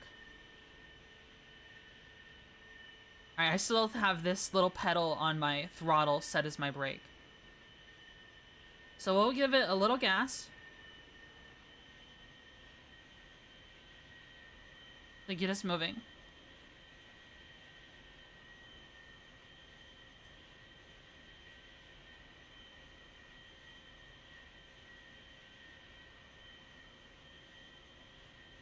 We're gonna go to the left here. Request takeoff. Request takeoff.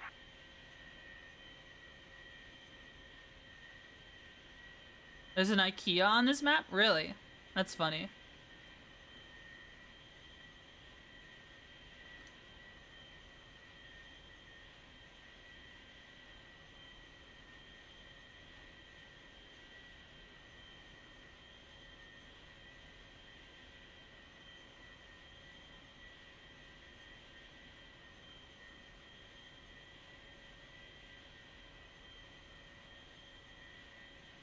You can find a Vig in here?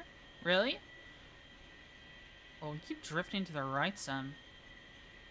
Wonder why that is. Oh, didn't mean to do that. Didn't mean to go too far. Pump it, slowly. I think I put a little more gas behind it.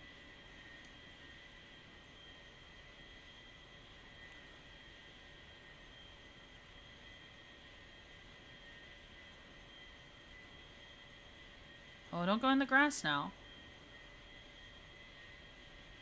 Gotta get used to taxiing. Again.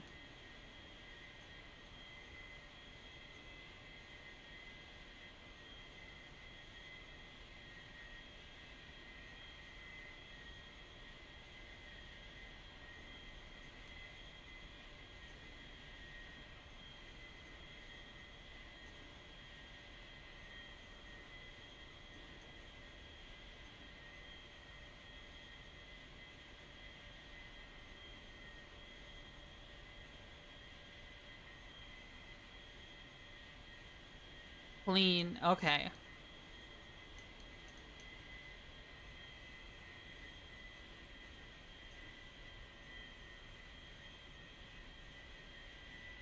Alright.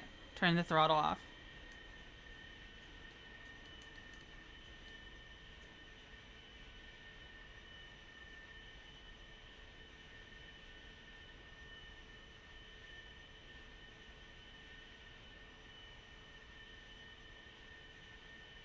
Dang, I'm still moving.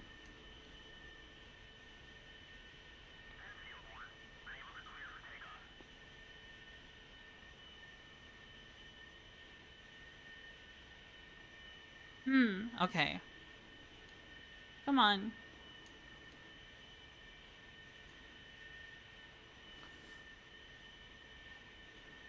Turn the brake on. Turn a little gas on. Just to rotate.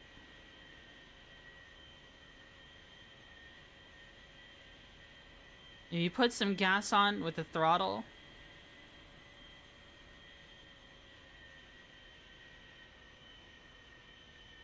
Okay, there we go.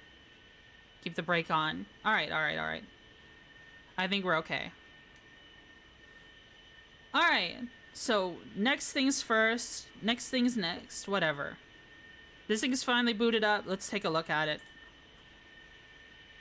That looks correct. Okay, let's set it to land.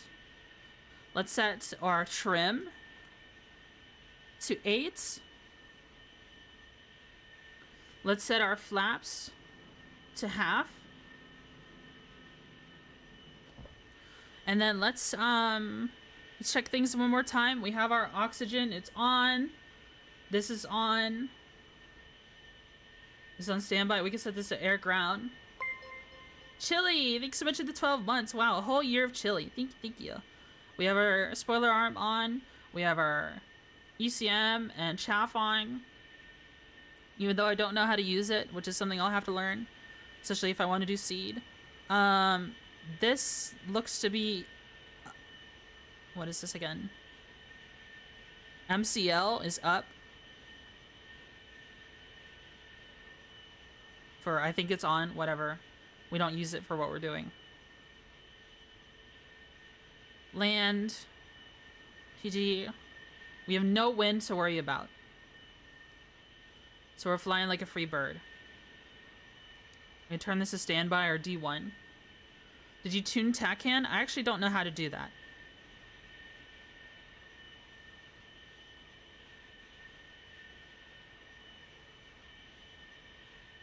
Channel 1s. Does it show like a value for the TACAN? Boku, that's a lot of controls, yeah. I have actually never used the TACAN once before. I've just been practicing taking off and landing. 2 rollers, 1 for 10s and 1 for 1s. Okay, so that's 10s. And this is 1s. I think the scooter devs are gonna push a new update soonish. Oh, cool. That's cool. I hope so. I'm looking forward to it. So the TACAN for our area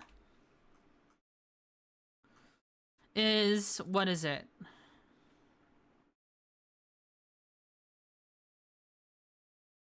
Is it 113 by 70? 0.70? 84? Oh, channel 84.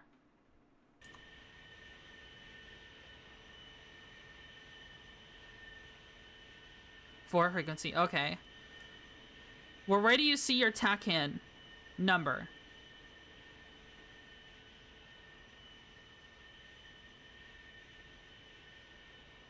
Where do you see it?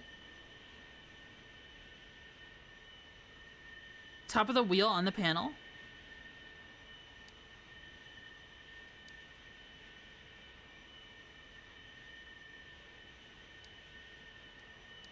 Oh, okay. 84. Okay, 84. And now, instead of using record TR, and then we can set it to TACAN on this.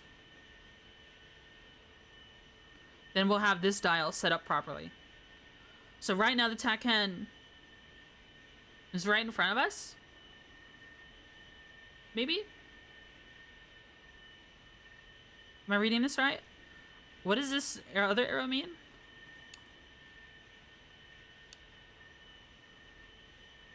Should be off your left. Okay, I'm looking at this arrow. And then this arrow is where I'm pointing. What is the white arrow? The one that looks like a spear. Your course line. Okay. Perfect. Okay, that should help us find it then. Alright, let's get ready to take off. So we've got our flaps set. We've got a spoiler arm armed. We've got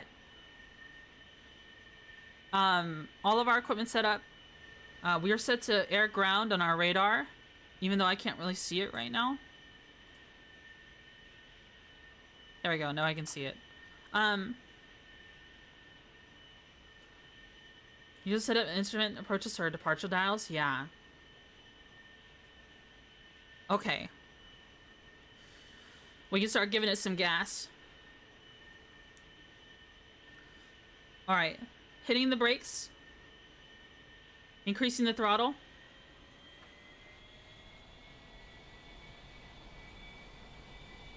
Putting my stick a little bit forward. Oh. Why am I so shaky?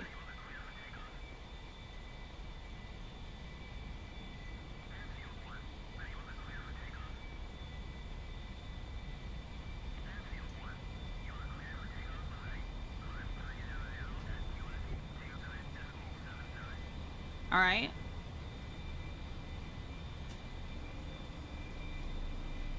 Laps up. Payload weight, 4 rock eyes and 2 shrikes.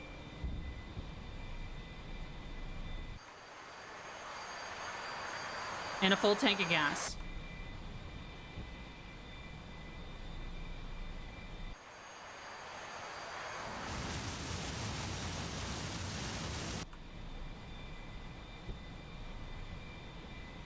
We're having a little bit of chop. What is that? What did I forget? Our flaps look okay. Yeah, we're having a little climbing too hard. Maybe that might have been it. Maybe the trim for 8, setting the trim to 8 is just feels like so excessive. Because look, I'm still climbing like crazy. I'm still climbing like crazy. I'm lowering my trim right now. Alright, so we are heading west. Towards the ocean. Oh, okay, I think I see where the river is. Like, I see the ocean, like the mouth of the river. And then I see 2 little... What are those? Like, smokestacks? 3 o'clock? Yeah, that's what I think I'm looking at right now.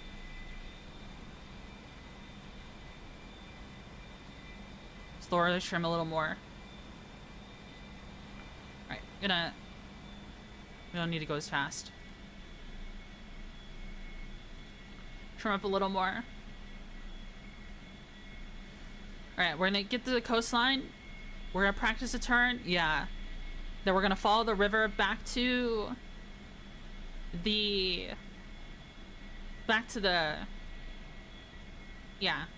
airfield.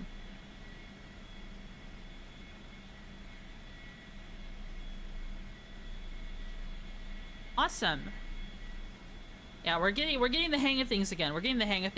I'm kind of sad I don't have wind, because I think it's a good idea to practice with wind. But we can edit that for next time.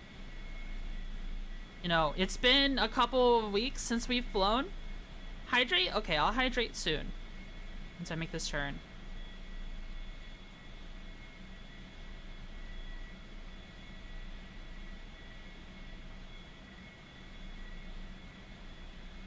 Alright, let me hydrate a little.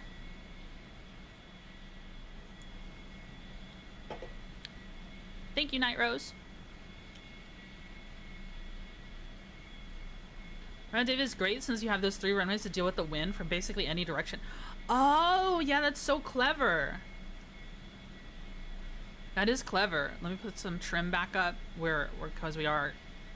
I'd rather be climbing than descending.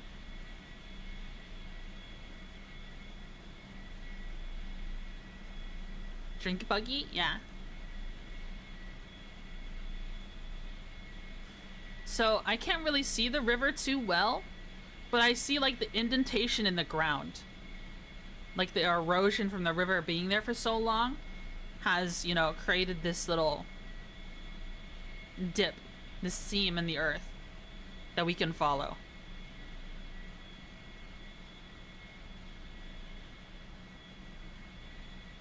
And this is with Haifa.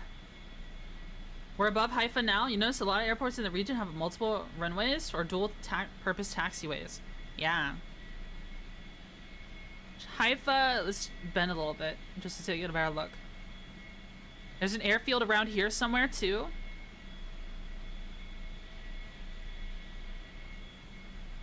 Alright, let's see if we can make our turn.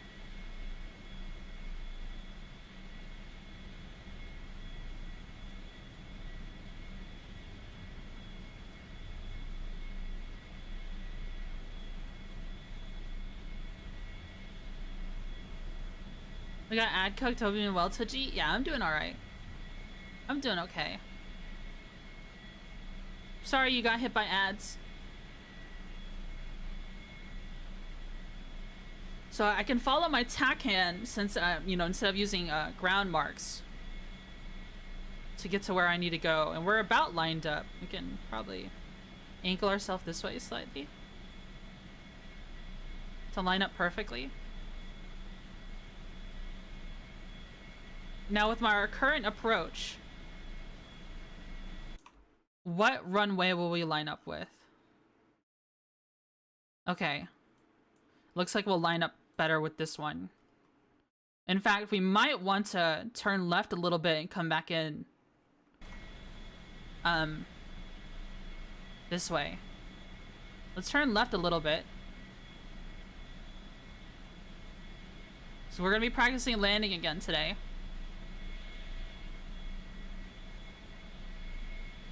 Alright, now we can equal out. Where course lines come in handy, yeah. Oh, don't want to miss it.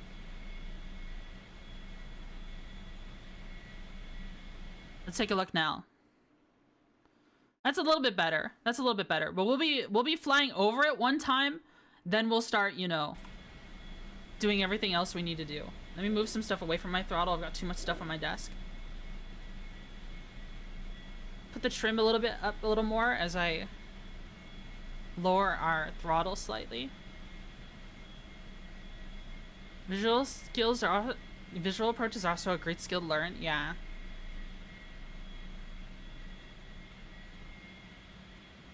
Let's see if we can see it. Oh yeah, we can see it. Alright, we're about 250 knots.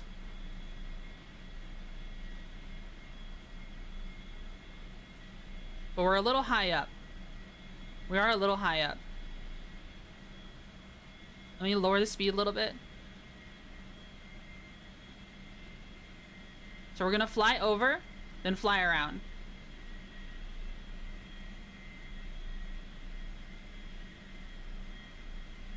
We're gaining a little speed.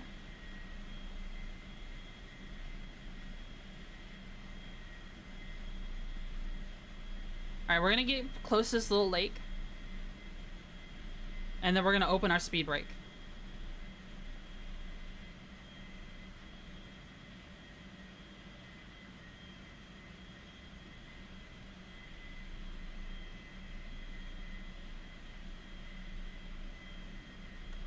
Alright, speed brake is open.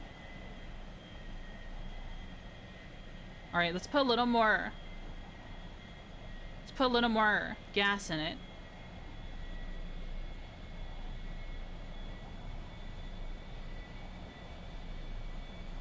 Let's put our flaps all the way down. And arm, spoiler arm.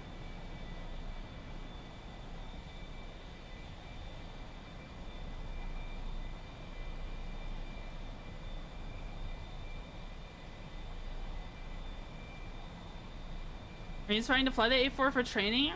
Or a fan of the airframe? I'm a fan of attack aircraft. Because I want to do seed in DCS. I want to do seed more than anything. But I'm still very new to the game. So I'm learning things for free. But then I ended up getting gifted some great seed planes that I eventually want to fly.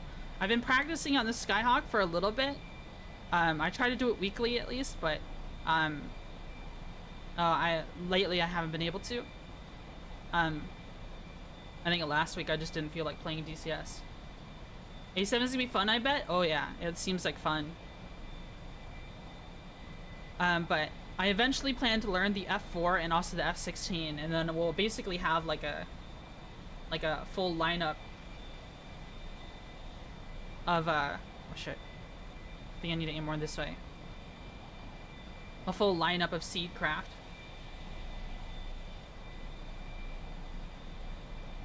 Oh yeah, I think we can turn now.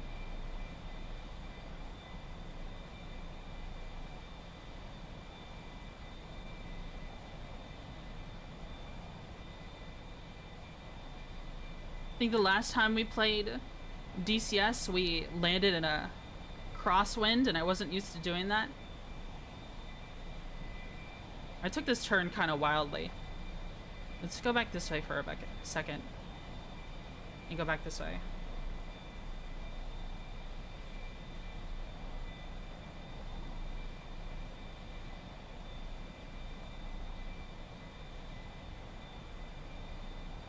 It'd be fun seeing you learn the F16 after the A4 and F4. It's gonna be stupid easy mode. Okay. Yeah, I think that'll be a lot of fun.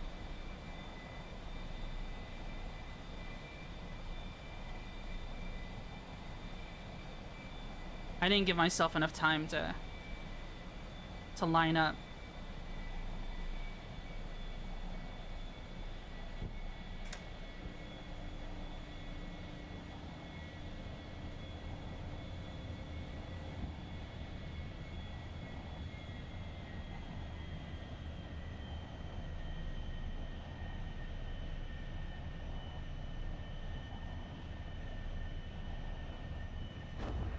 Oh,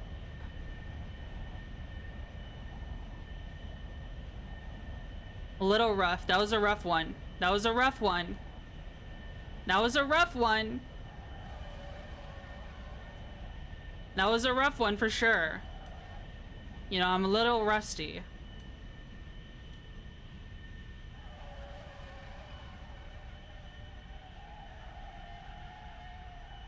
I think the main thing here was I was too high on the approach. Definitely too high on the approach. Hey, Lady Catherine. How are you? Yeah, too high on the approach, so since I was so high, I had to kill a lot more speed. Oh.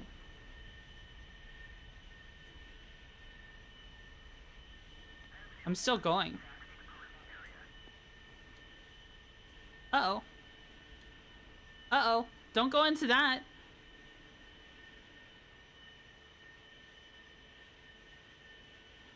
Okay, I need to be more liberal with the brakes when I hit the ground as well.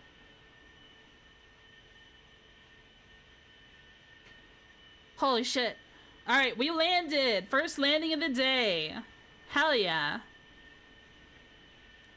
And we have touchdown. What are you flying? The A4 Skyhawk. With a full Rockeye and Strike loadout. Looks good to me. It looks real good to me.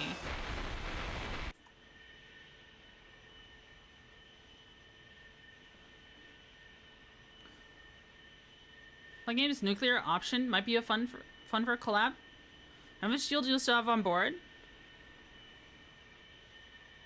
I had a full tank of gas, but by the time we are landing, we are that much fuel. We have no external fuel tanks. This is what we landed with.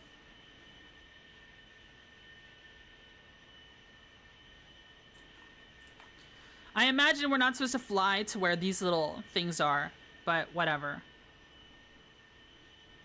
Within 500 pounds, yeah. That was cool. That was cool. I like that.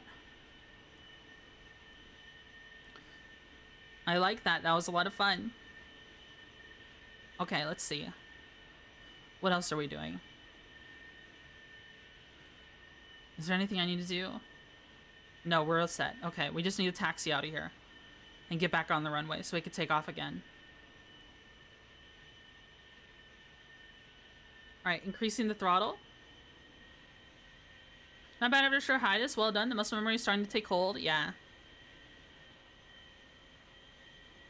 I didn't need to pause for... Oh, let's zoom out a little. I didn't need to pause for me to remember what buttons to press on the approach to landing.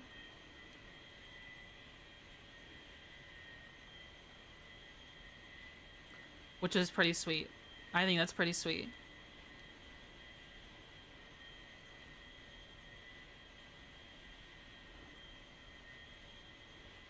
Oh.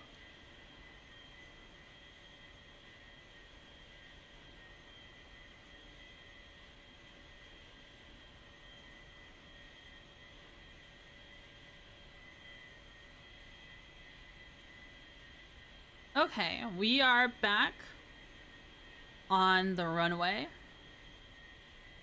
33. One piece of advice I give for landing practice is start by approaching at an altitude. Yeah, I wasn't really looking at my altitude. I was just kind of winging it. Which is probably a terrible idea.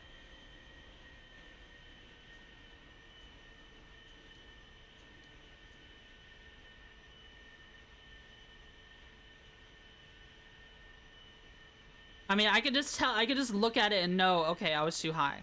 You know what I mean? That's why the landing was so rough, is because I started so high.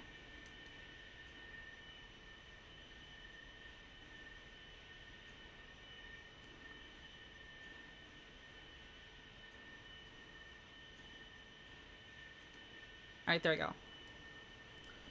Alright, so... landing gear is currently down on my hot throttle. Let's see. We are setting our trim back up to 8. We are setting our flaps to half. Agreed. You're gaining a better ability to spot decent rate without looking at the vertical speed dial. I'm trying to. I think we came in a little too fast. And like I said, it was because we were coming in from so high up that we had to kill a lot of height really quickly. I think we were definitely pushing it in the terms of how fast we should descend that time. And then I think I was also pretty late with pulling the nose of the jet up. Like maybe that would have helped us a little more. Yeah, a little fast, a little high. Anything you walk away from is good landing. If the plane flies after that, it's a great landing. Yeah, true. That's true. But it's cool to... I like to be able to break down what I've done and try and figure out what I could do to improve. I think I did get disoriented on the approach. I didn't give myself enough space to come in and descend slower. And I got disoriented while traveling along the side of the runway. I was kind of timing myself, and I was treating it like the one I landed at the other map. See how tall that landing gear is? True. True. It is very tall. Alright, let's get going again. So, brake is on.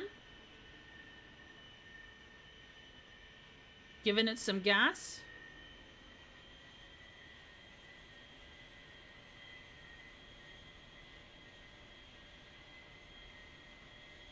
Alright.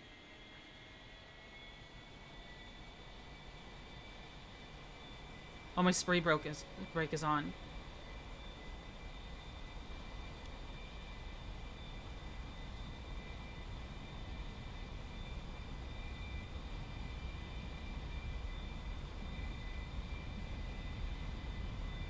Alright, up. Up, up, up, up, up. Landing gear. Flaps up.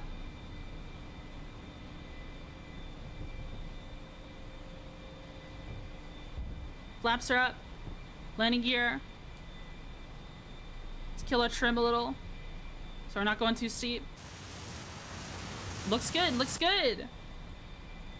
Looks good. Okay. We're too steep again. Too steep again. I mean, not too steep. We're climbing too fast, so we're getting that chop.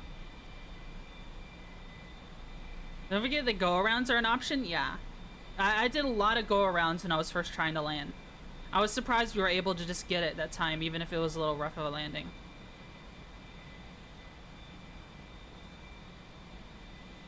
So let's try and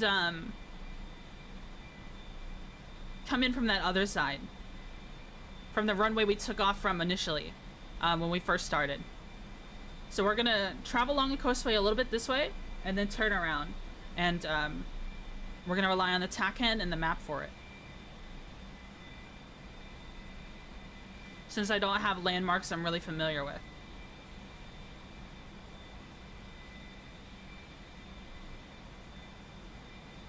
Okay, I'm gonna lower my speed a little bit.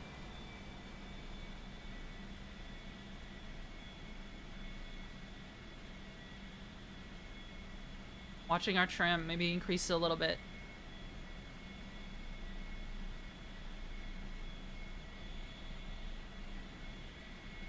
So I can't remember the exact angle of the runway we took off from at the beginning, when we swapped over to DCS, but still wing it to this day. Yeah. So we'll just have to rely visually. I mean, we'll end up flying over it no matter what.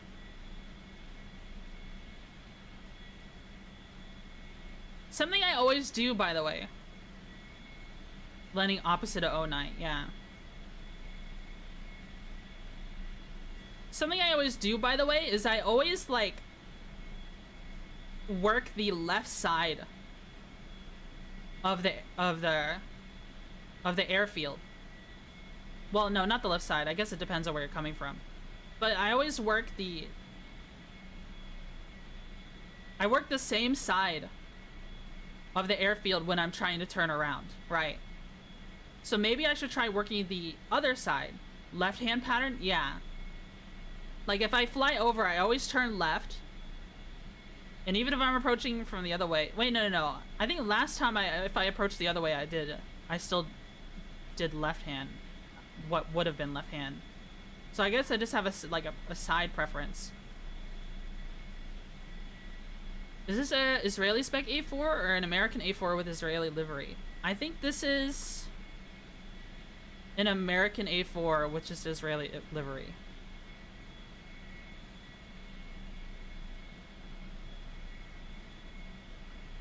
Should we flow to the left? Left-hand patterns are bust. Oh, okay.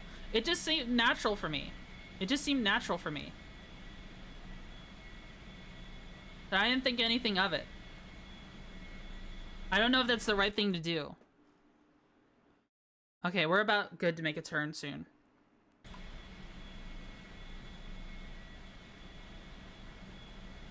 Then we can rely on the tack end.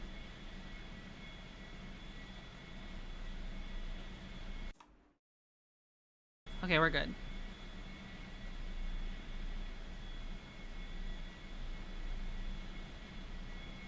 Watching the tack hand.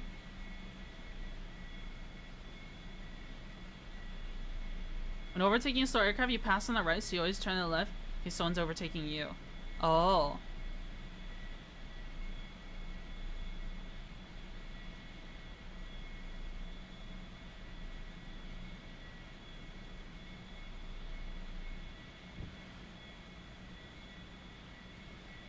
Oh.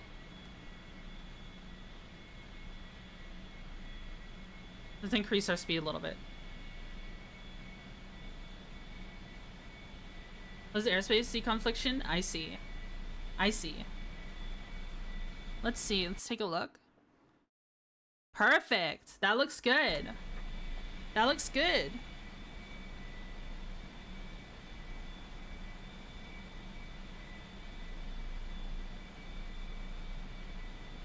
Alright, let's kill our trim a little bit.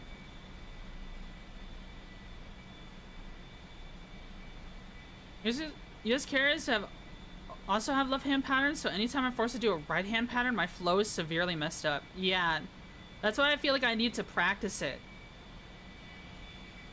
In case it's not safe to do a left-hand pattern.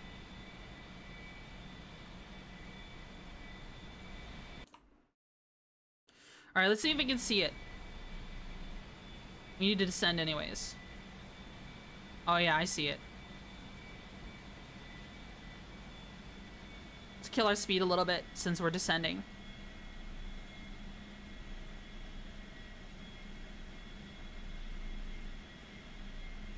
I'll try a right-hand pattern this time. And we're gonna fly over that lake and over the other lakes there. We're going way too fast. I ended up climbing too much is what happened. But that's okay. We'll loop around as many times as we need to so we're in a good position.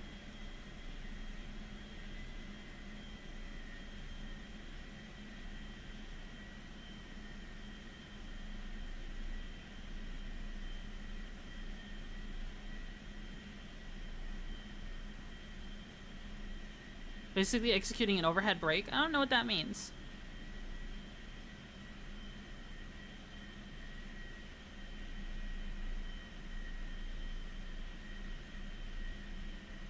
Alright, we have enough speed to make this turn. Frog Sprite, thanks so much for the follow. Thank you, thank you.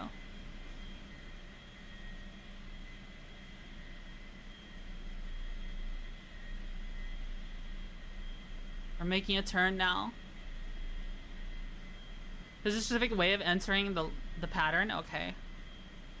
The distinctive barrel around the exhaust is derived from the Israeli super mysteries upgraded from J-52s. Is found the longer exhaust can help cause Strela missiles to prematurely detonate. Oh, that's cool. That's actually super cool. I didn't know that. How are we doing on speed? Okay. Alright, I think now we're a little late to do this. Speed brake is on. Let's put our speed up. Now that we're doing this, let's lower our flaps.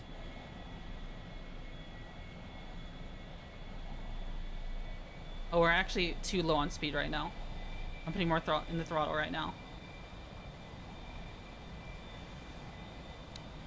Armor spoiler arm. We're kind of low to the ground. I don't have as good a visual. But I think I see it. Get closer to this little mountain range. Cool plane? Thank you. It's free. You can download the A4 for free. And it's super cool and good to learn on. So I've been playing DCS practically for free right now. I mean, I did buy Syria. This map is paid for, but... Actually, I think I don't want to use the map right now. I think I've got an idea of which runway I'm going for.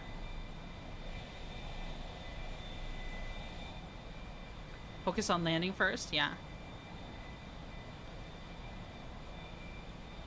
Alright, we've got our flaps down, spoiler arm is prepped, and the speed brake is on. So we've got everything we need. I'm making the turn now.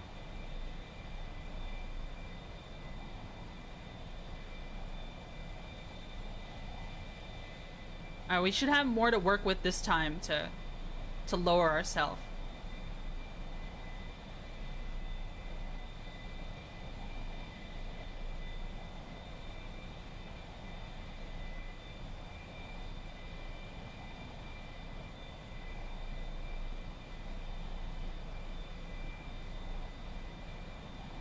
I took the turn a little slowly. Alright, we can start killing our speed though. Gears? I mean, the wheels down.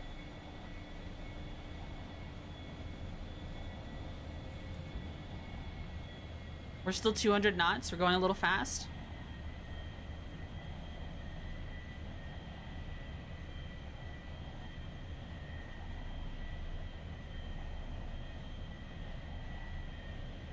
Uh-oh. Uh-oh. Oh, shit. Oops. Uh-oh. We landed too early. That is not good.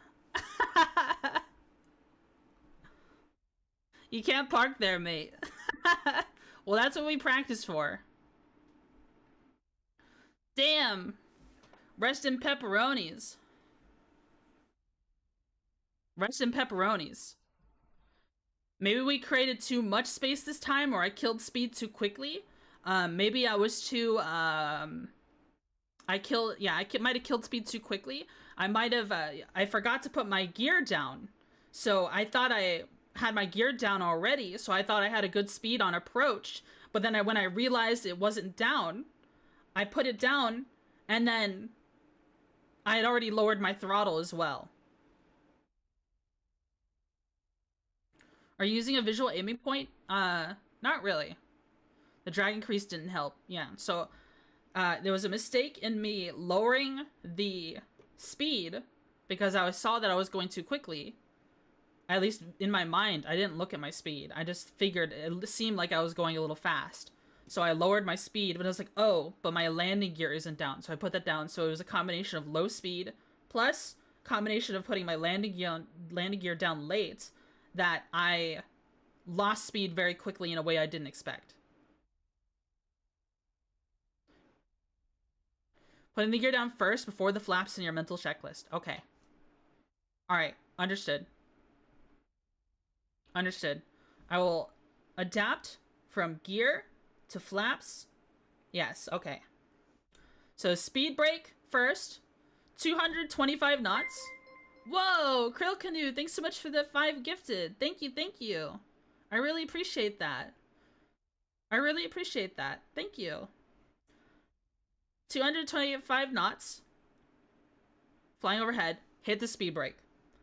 Alright, go down a little bit more. We're aiming for 170 knots. You know, and also maintaining power on the turns. So, speed brake. Go down, down, down. What is the highest speed you would use the landing gear? Have the landing gear down on? 225 is fine. Maybe 200 knots is fine. Or is that going to overspeed them?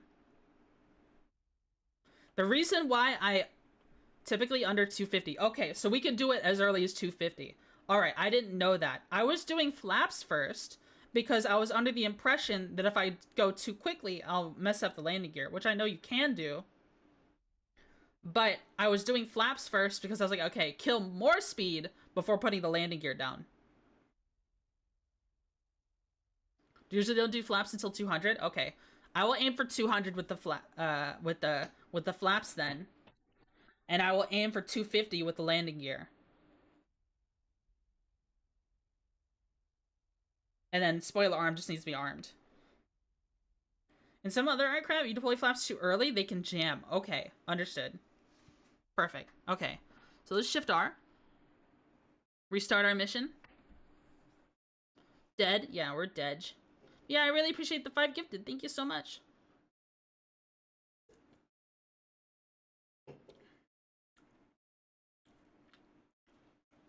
Okay, picking an aiming point. That sounds like a good technique that I haven't adapted at all. I was too busy looking at my instruments that I was, in fact, you know, during that landing, I was looking at my instruments too much. That's what I was doing. Definitely instruments way too much, more than I should have. Let's do our rearm and refuel. And we'll choose the Israeli one.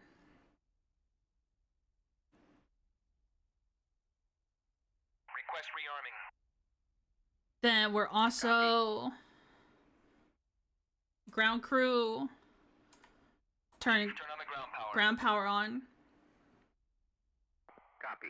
Learn to gauge your turn rate too if you're turning too wide or too tight. The reporting name is Yiddish. Let's see, what can I turn? Well, we're waiting for the rearm first. So we can watch them rearm it. Give us a full tank of gas and put stuff on. Rearming complete. What? Where's my rock eyes? Hey, where's my rock eyes, bro?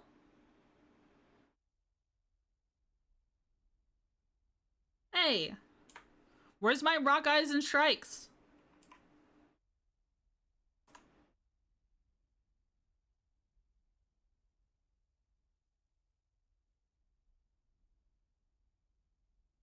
There it is. Request rearming.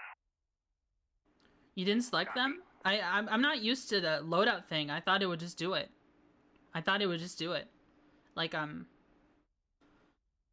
had to, okay, it showed the rock eyes and strikes already in there. Critical New, thanks so much for the 3 months. Thank you. Oh, thank you for helping us reach our sub goal for today. Thank you.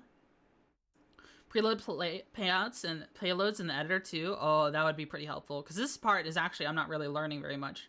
I'm just, you know, stuck here. Rearming complete. Okay. So we have our loadout now. So yeah, this is the loadout I want to get used to. 2 strikes, 4 rock eyes for seed. Support your local plane dork. I'm still learning to be a plane dork, I'd say. Alright, so I'm making sure my throttle is down in real life because it's, you know, it was left over from our crash landing. Hit this one. Start that one up. Let's go ahead and start hitting some other stuff here. Stand by. Hit this one. Wait for that one to go up. Let's set that to land. Set this to standby. Hit this one again. Let's hit this one to... What was it, TR? Well, yeah. TR.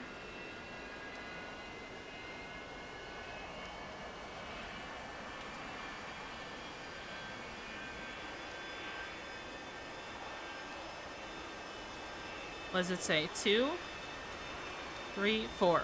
84. Put this way.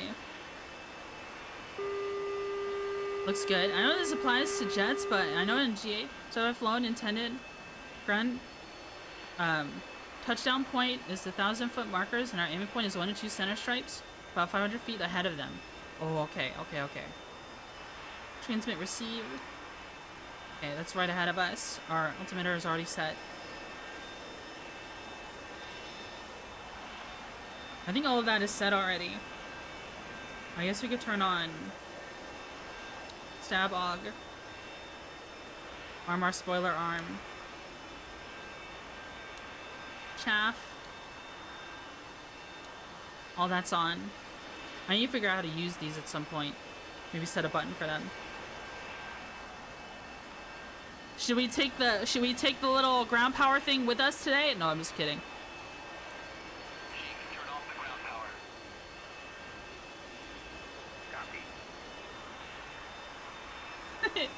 General aviation, I see. Ground power is now off.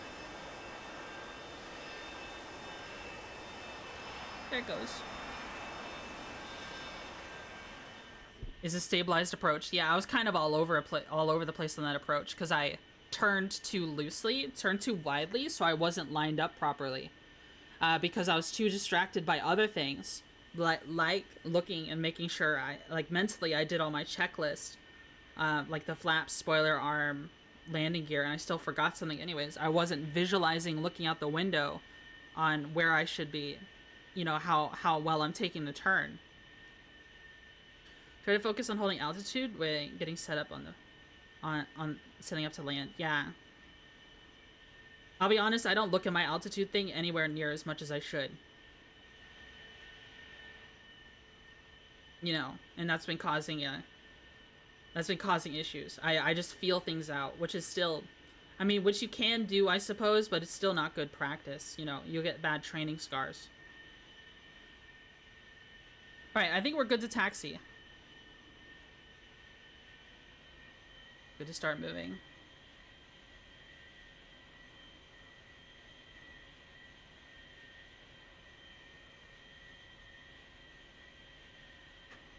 In field 1, request takeoff. I know I'm turning way too early. Someone's gonna yell at me.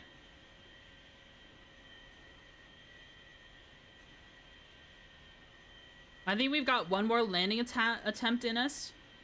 And then after that, I'm gonna probably switch over to the F-16 so that we can take a look at it and at least look at the liveries on it and what kind of equipment it has. And we could talk about loadouts and the like, because I'm very eager to see what the harms look like in game.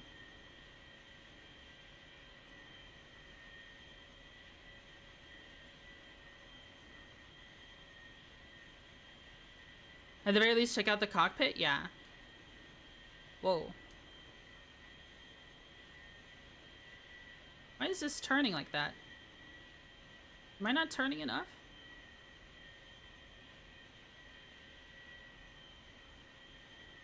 Why is it turning to the right like that? Huh?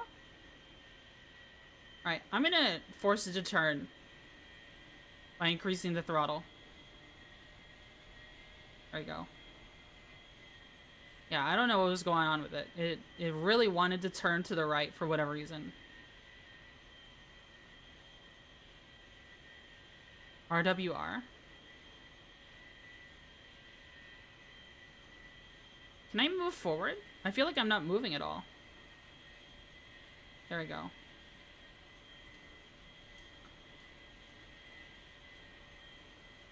Taxiing is so difficult.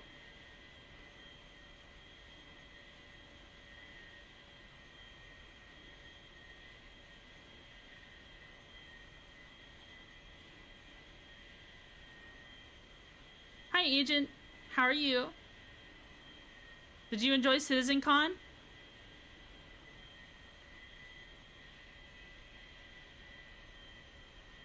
Slow down a little bit.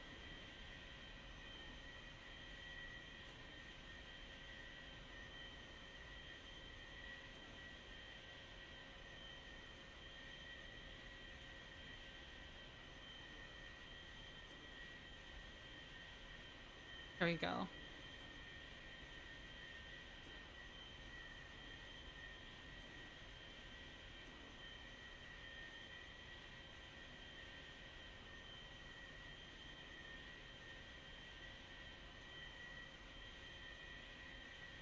lining up.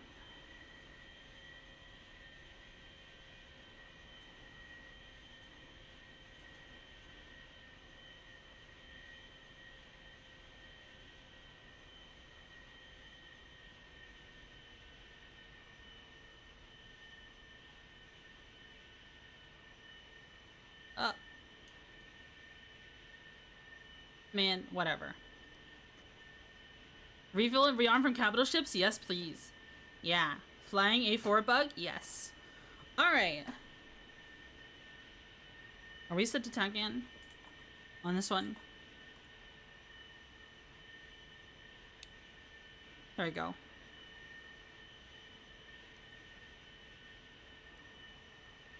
We're set to attack in. We are setting our flaps to 8. Not our flaps, our trim to 8. Flaps to half.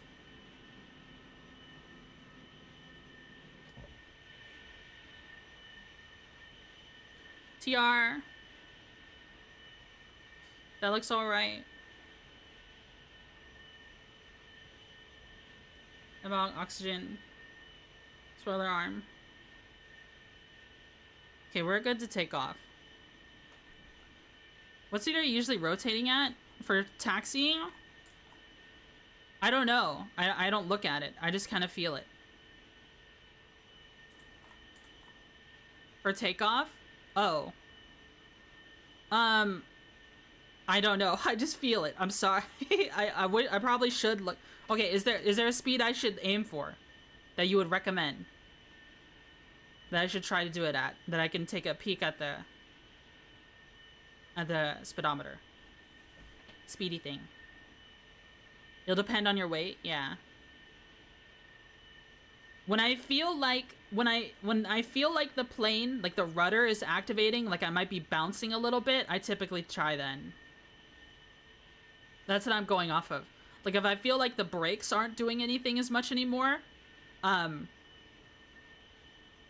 that's when I do it. If I start to bounce a little, that's what I go for. 90 to 110.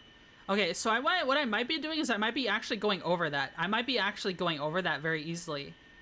So what's happening is, you know, the little computer is telling me, the angle of attack is telling me to aim down or aim up, but in actuality, I'm just already going so fast it doesn't matter. Shouldn't cause over-rotation, though. I think it's time to take off, though. Hello, Dogface. So, I'll turn this slightly. Give it some throttle.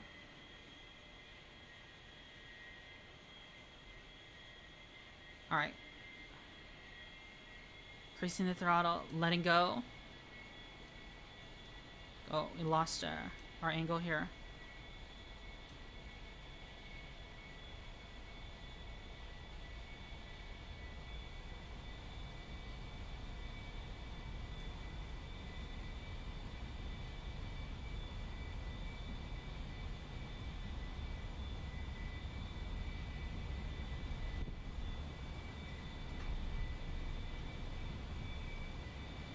There you go. Landing gear. Flaps up.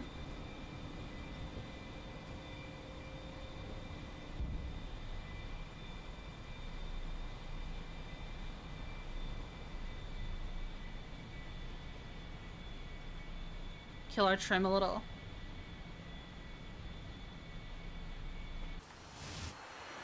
Looking good. Looking good. Okay. Let the aircraft lift itself. When you go to rotate, try pulling back slightly less. Okay. Alright, I'm like, what I'm doing is I'm keeping the stick down so I stay closer to the ground. And then when I feel ready to take off, I just pull up. But I might be pulling back too hard. That might be what's happening.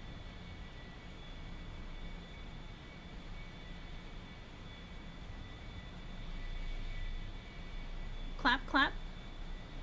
Successful liftoff? Yeah. When you rotate, it's not about trying to make the plane leave the ground. You're just playing nose to take off altitude and wait for the plane to lift off on its own. Okay.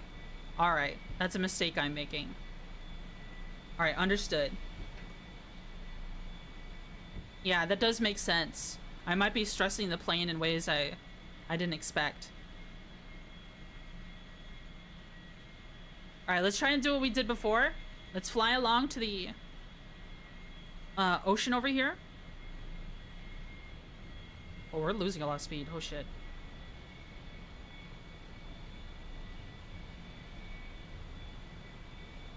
Should help reduces the angle of attack buffets. You're getting on takeoff? Okay.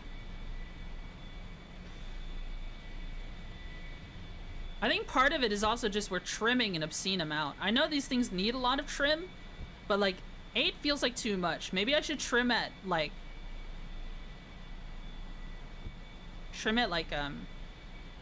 6 or something. I don't know if I'm allowed to modify the checklist at all. At least I can mentally.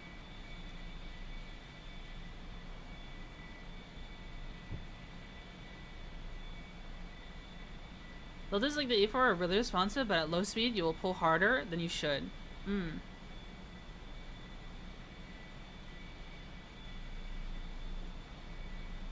Don't stop me. Don't stop me. Don't stop me. Don't stop me. Ooh, ooh, ooh.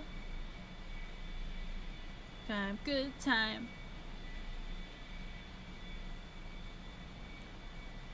It feels good to be practicing again. It's what? Has it been 2 weeks of no practice?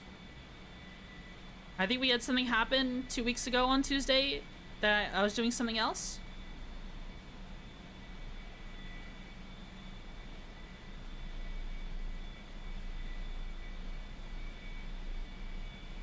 And then I just wanted to do a just chatting last Tuesday.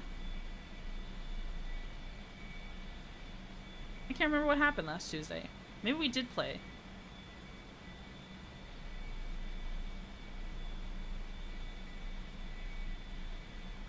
Just give me a call. Don't stop me. If it's well built, you can handle a slightly stressful takeoff. Yeah. Well, I don't want to make the ground crew angry. I want to make them happy. I want ground crew to be happy with me. I want them to be friend.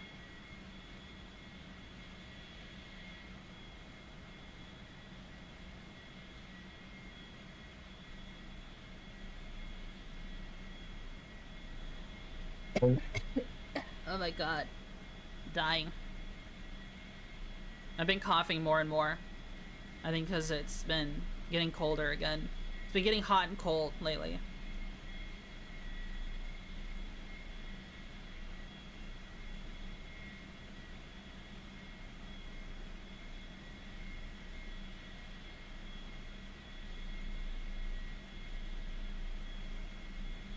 Bum bum. Your landing gear extended V speed is 250 knots, while your landing gear operation is 200 knots. I see.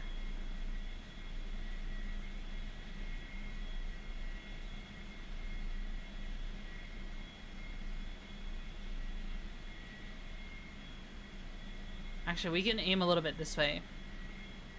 From what I remember last time.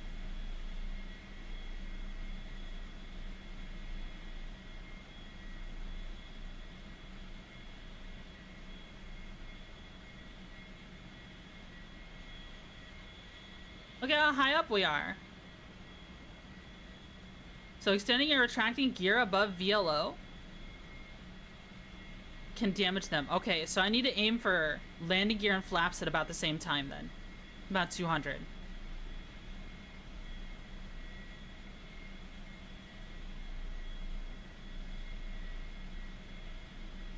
But once they're already extended, there's less chance of them getting damaged, right?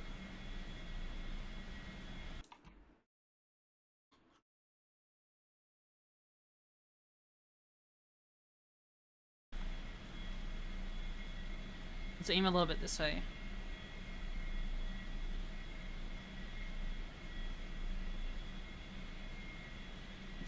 Now aim back.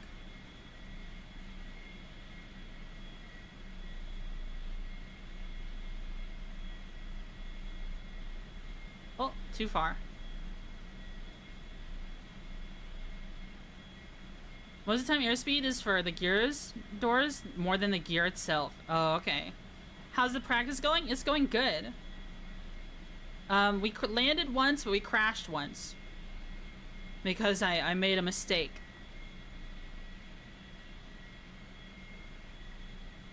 Flimsy little actuator arms, yeah. Hi, Cranky Pants. How you doing? Alright, I see the runway.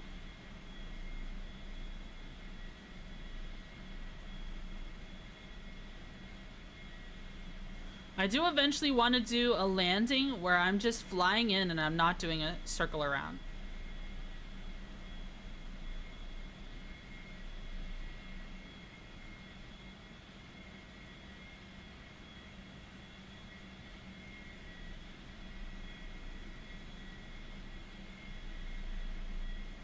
Cause, you know, essentially I want to practice like gliding in. If like, let's say my engine is dead or something. Though I don't know how far the Skyhawk would make it with a dead engine. Flame out landing, stuff like that. When you have something like that, would you drop all of your bombs? Unless it's unsafe to do so. Just so you have less drag? Or are you bringing those bombs back with you? Or I guess you're risking not bringing anything back at that point. Yes? Okay. Alright, we're at 250 right now. Trying to kill our speed some more. We're going over that little lake. We can turn on our speed brake.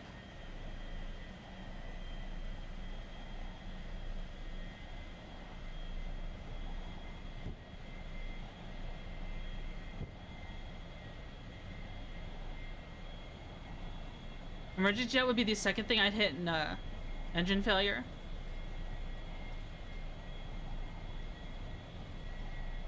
Whoa, whoa, whoa.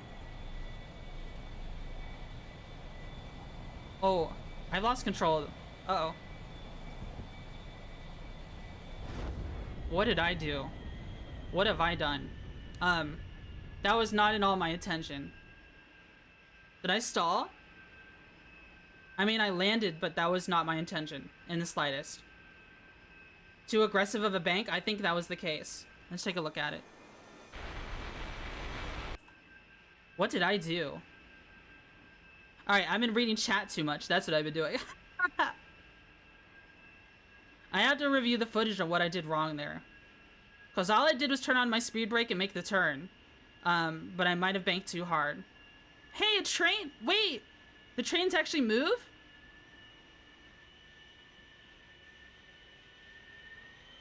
What kind of train is that? Well, that's a pleasant surprise. Here it goes. Yo, that's cool. That's cool. I didn't know there were trains in this game. Look at it go. Hey. At least he didn't blow up. Classified as civilian traffic if you've turned on.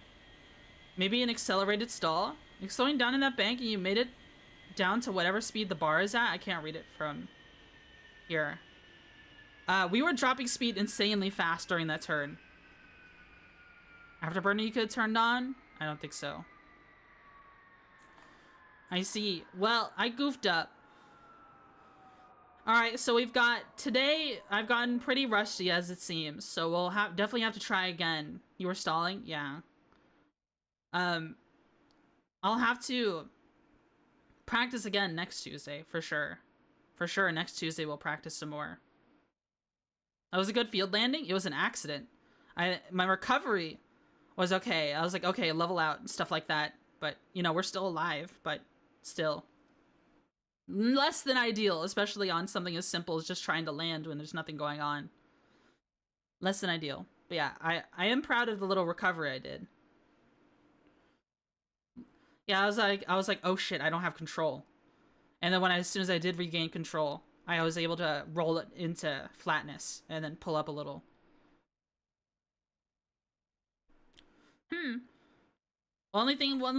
One last thing to do. Whee! Yeah, that's why we practice. True.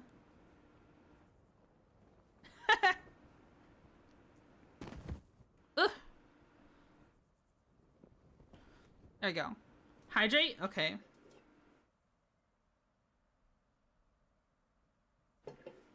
Arrow keys.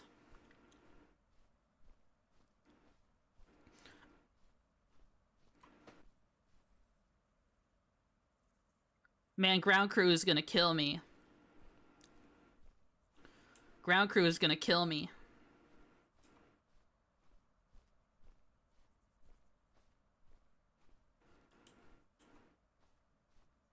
Look at that. What a cute plane. I love this thing.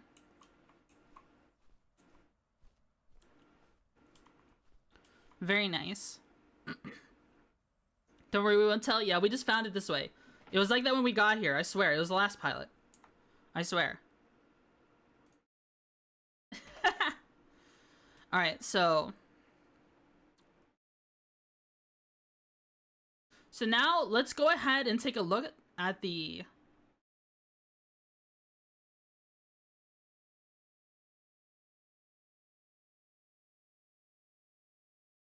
I don't know what I was saving. Let's take a look at the F-16. So last time we looked at the F-4, but we'll look at Scar's F-16.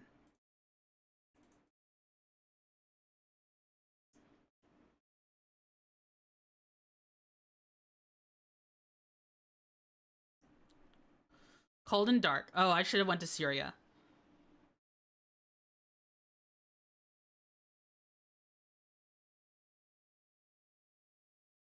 The editor saves the camera position and zoom 2 on the map. Oh, I see. Is that gonna screw it up the next time I load it up?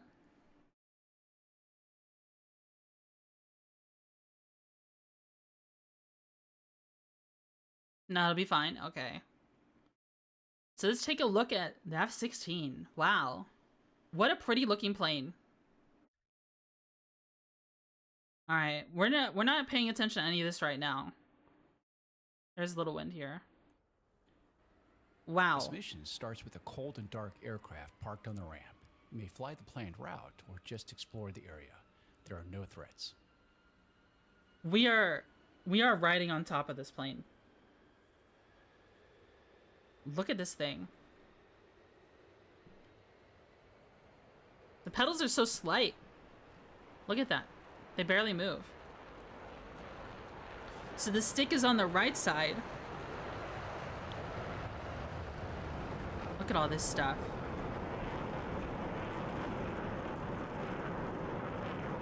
Canopy jettison. No canopy bow? I'm trying to get familiar with everything.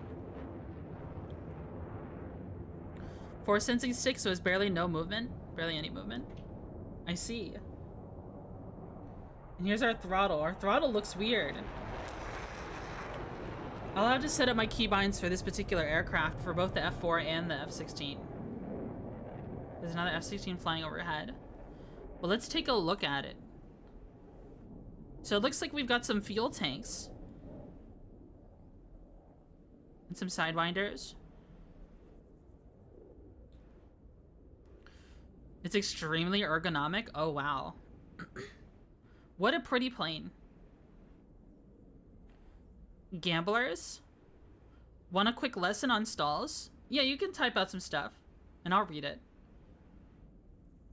We're just going to be looking at the liveries and weapons we can have on this one. So we're going to ground crew. We are doing refuel. So what have we got on here? Practice bombs, fuel tanks, captive, ammo type, target practice tracer. Oh, okay. It's a bunch of practice stuff. So go to empty. We look at our liveries here. Whoa. That's cool. That looks cool. AGRS aggressors? There's more aggressors. Shark. Splinter. Wing, Iowa. This one, eh? Panthers. Samurais. Los Vaqueros. The Cowboys. Iowa. Bulldogs. Stingers. WW tailcode is Wild Weasel. Oh shit. Okay, that's what I'm looking for then.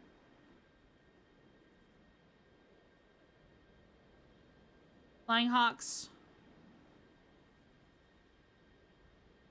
Squadron, Osan Air Base. Warhawks. Fireballs. 55th. Oh, just use the arrow keys? Oh, wow. Oh, wow. Look at that one. Ghost? That's cool looking. Gamblers, that's what we were on before. Tigers. Dark Viper. So WW tailcode is Wild Weasel. So Samurais is Wild Weasel, Panthers is Wild Weasel.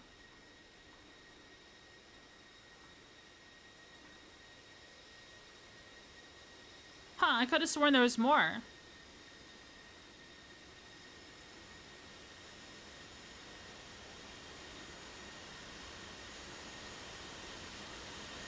Where's the, is there an Israeli Air Force one?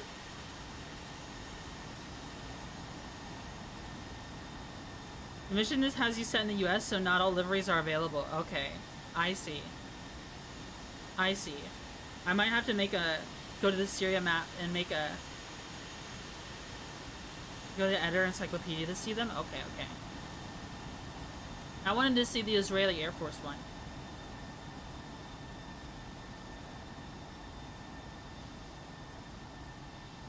I'll post the first part after ads end. Okay. Well, you have ads right now? I didn't even get a warning.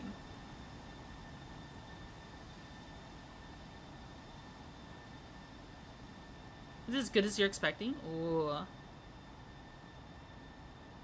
Maybe we should go over to that other map. Let's go over to that other map. Let's go to Syria.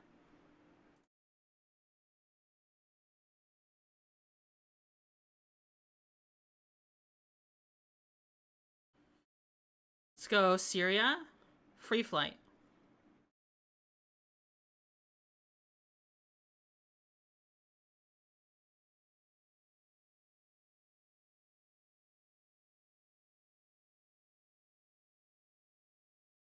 Will be your existing A4 mission, edit the A4 to F16 and save it as a new mission. Okay. That's an idea.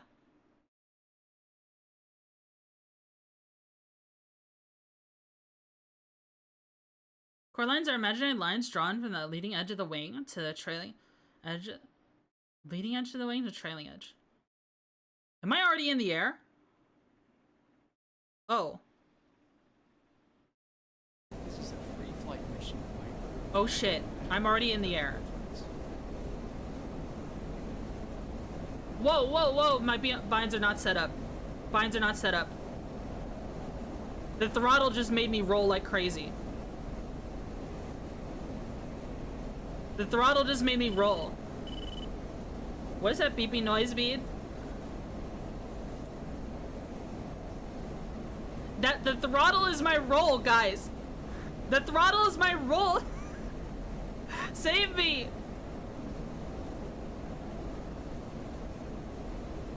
How do I slow the fuck down? Oh my god. Whoa. Okay, that was a mistake. Let's see.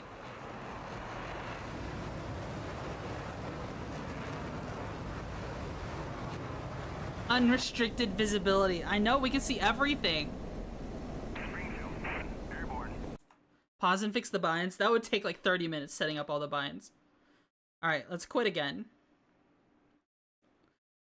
Alright, let's see. Let me read your message, Tactical Bacon Badges. Chord lines are imaginary lines drawn from the leading edge of the wing to the trailing edge of the wing. Angle of attack is the angle between the chord line of the wing and the relative wind. As the angle of attack increases, the plane generates more lift, so it redirects more air molecules off the bottom of the wing's surface, Newton's third law, but the higher angle attack disrupts airflow moving slowly over the top of the wing.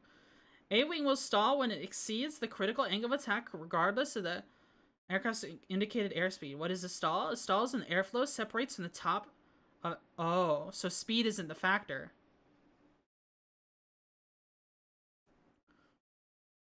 It was the angle I had.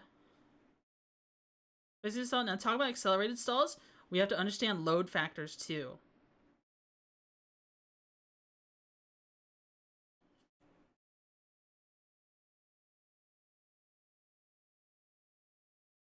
Go through your settings in F-16 HOTAS. We're just trying to look at the liveries right now.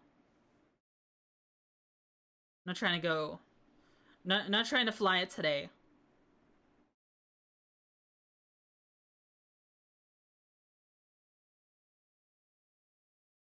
You are parked at insulated airfields in a cold and dark ground. Starting up. Yeah, the F-16 I'll have to learn much later. I still need to crawl before I can, you know, stand and walk and run.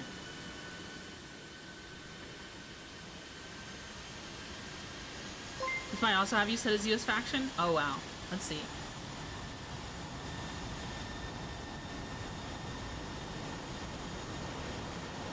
Ground crew. Green Army fuel. Yeah, this looks the same.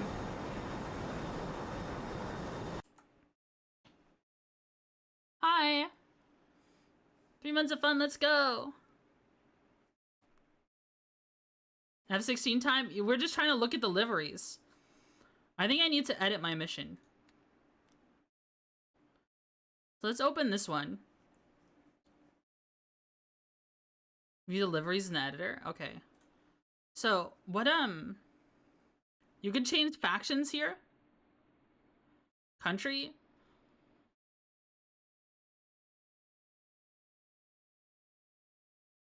We'll save. Oh, it's getting hot in my room. Alright, now this one. We just changed this to F-16. File.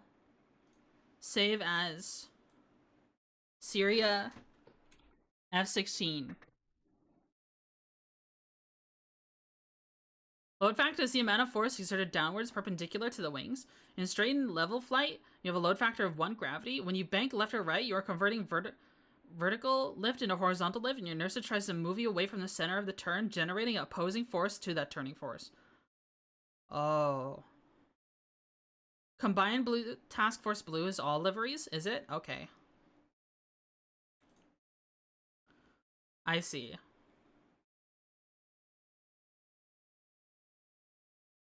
I do like, I'm just having everything set to Israel because I like the Israeli liveries a lot. I do like them a lot.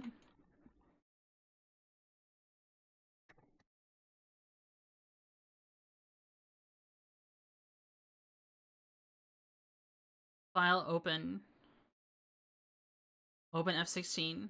I want to see the Israeli livery. Pretty bad. F-16, seed.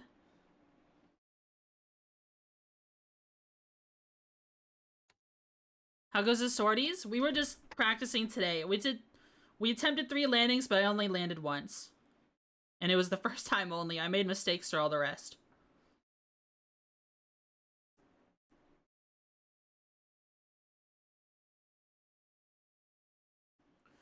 Ooh, it's getting hot in my room. Dang, but hey, learning's learning. It is. When you bank the aircraft, that opposing horizontal force and existing gravity combine to exert a greater load factor on the wings you have to fly at the higher angle of attack, to generate more lift and remain level at the same altitude, and counteract that with increased load factor. Okay, so it was also probably a factor of me lowering the trim shortly afterwards when I made the turn.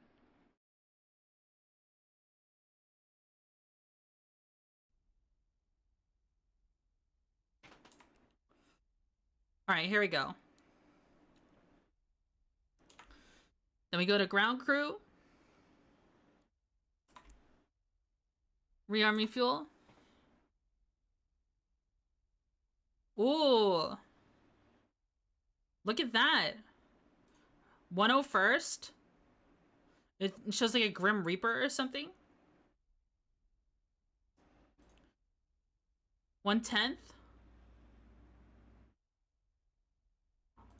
Aggressor Squadron. It has a dragon on it. An F-16? Yes. And then... Oh, okay. These look pretty good. I'm not sure which one I like the most, though.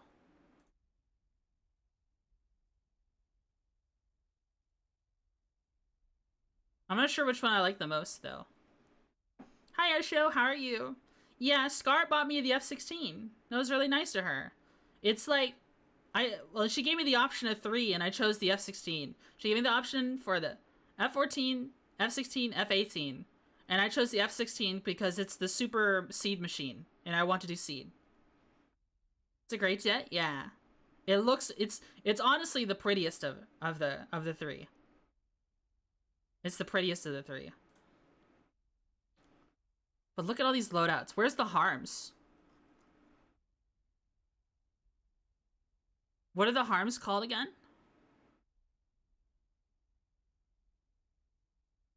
What is the sign? The Mark 84s? Oh, AGM 88. Is there a seed loadout here? AGM 88. Okay.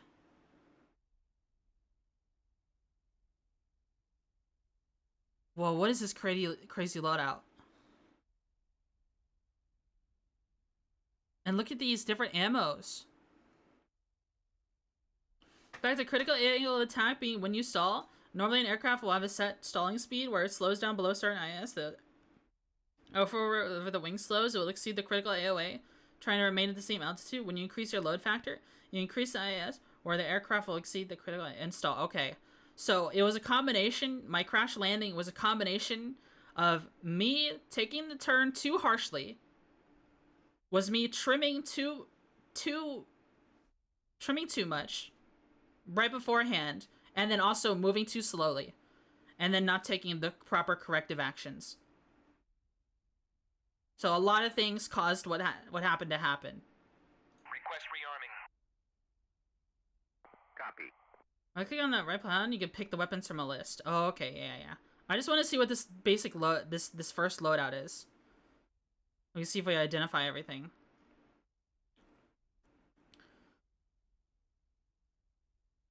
Look at all that. Whoa. Big old fuel tanks. So there's our harm.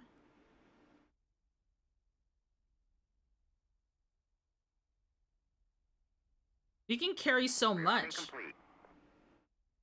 I love this plane. Look at the happy little face it has.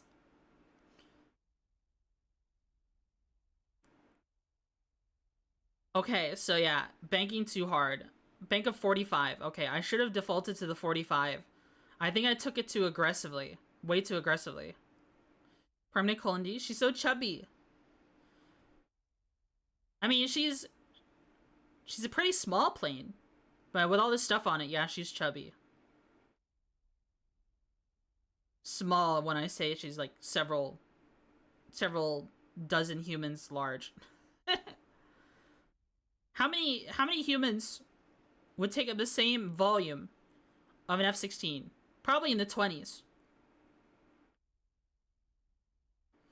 We put the F-16 next to the likeness of the F-15 and A-10. She's eeny weeny. Yeah. She's cute. And I like it when it has just one engine. I know dual engine is more like reliable in the terms of like, oh, if you're down an engine, you can still fly. But I think the plane looks better with just one.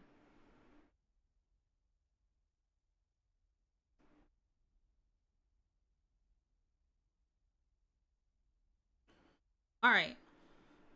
This is pretty cool.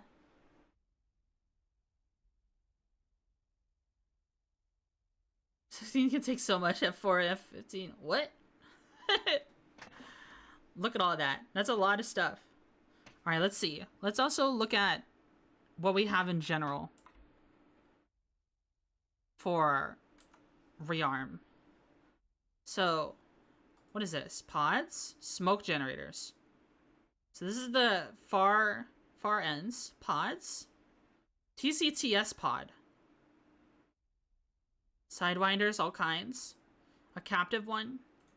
Posture check. You could tell I was shrimping. Oh, Jedi Kryptonian, thanks so much for the 3 months. I'm sorry. I didn't say anything. Sorry, that was 8 minutes ago. I'm so sorry I missed that. Hydrate? Okay.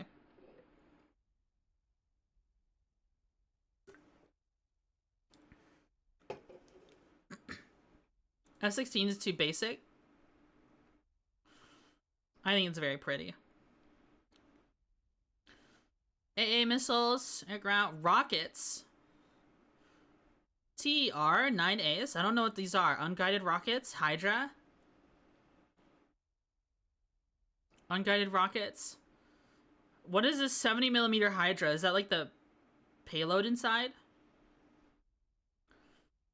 Triple ejector. Yeah, like this is high explosives, high explosive anti-tank. Heat. Hydra rockets are 70mm in diameter. Okay. Those would be cool. I wonder what some seed loadouts are for the F-16. Probably just like what we have right here. Sidewinder, harm, fuel tanks. Oh yeah, the harm targeting system. We need that. Targeting pod? ECM pod? I see. Typical sea load is exactly what you have right now. Okay.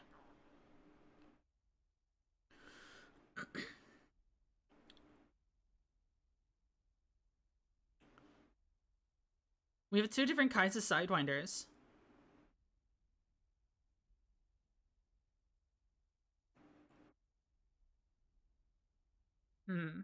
CBU 105. Do I have any of those? Except maybe the newer targeting pod. This one.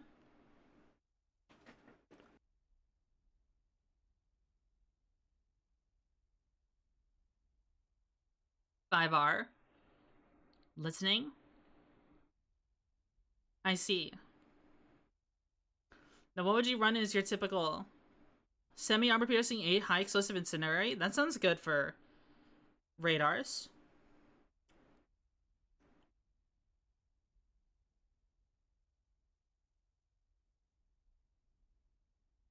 AEQ is the older pod. Minus 33 is the newer one. Oh. I see. Okay. That thing looks cool. A lot of these systems are quite complex to use. Yeah. It seems like it. I'm gonna have to go to a whole class on how to learn how to use that stuff. But it's very cool. It's very cool to see. No way, Viper buggy. I'm looking forward to eventually learning this. I'm gonna talk to Scar about it. Talk to Scar about flying it. Lots of HOTAS controls, contextual. I see. It's gonna take forever to bind these. If you need someone, let me know. Gotta go for now? Okay, take care of our show. Yeah, we're about to wrap up anyways. I said I would do a shorter stream today, and we ended up going for longer than usual. Alright. Let's wrap things up. Who are we rating today? Who are we rating today? Let's go back to my tabs. Bam, bam, bam. Who is on the YouTube? Redirect? I hope you guys enjoyed the seeing YouTube chat on screen. I hope that was I hope you guys enjoyed that. I have noticed a bit more engagement on YouTube, which I'm happy to see. I felt like I've been neglecting YouTube for a really long time, and in all kinds of ways, but now I'm hoping to see more. I'm hoping I can nurture YouTube the same way I've nurtured Twitch. You know what I mean? Alright, Tommy is playing Darkest Dungeon. Ever rated him recently? I don't think so, so I think I will. Then on Twitch, who are we rating? Oh my god. Alright, there's a couple options here. We could raid Scab, but there's also my beautiful, wonderful wife, Pickle VT. There's Newt, there's Nuna, Riri. Let's see. I think I want to raid Pickle. I think I want to raid Pickle, my beloved. She's got 295 people watching her. That's crazy. She wants you is crazy, but yeah, that cool. Pickle? We'll raid Pickle. Let's do... Let's do...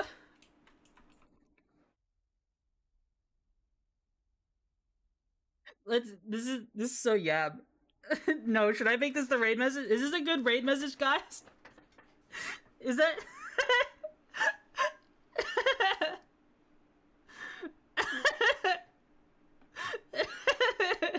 Is that a good raid message, guys? You tell me. Ooh. I think that's funny. We'll raid Pickle.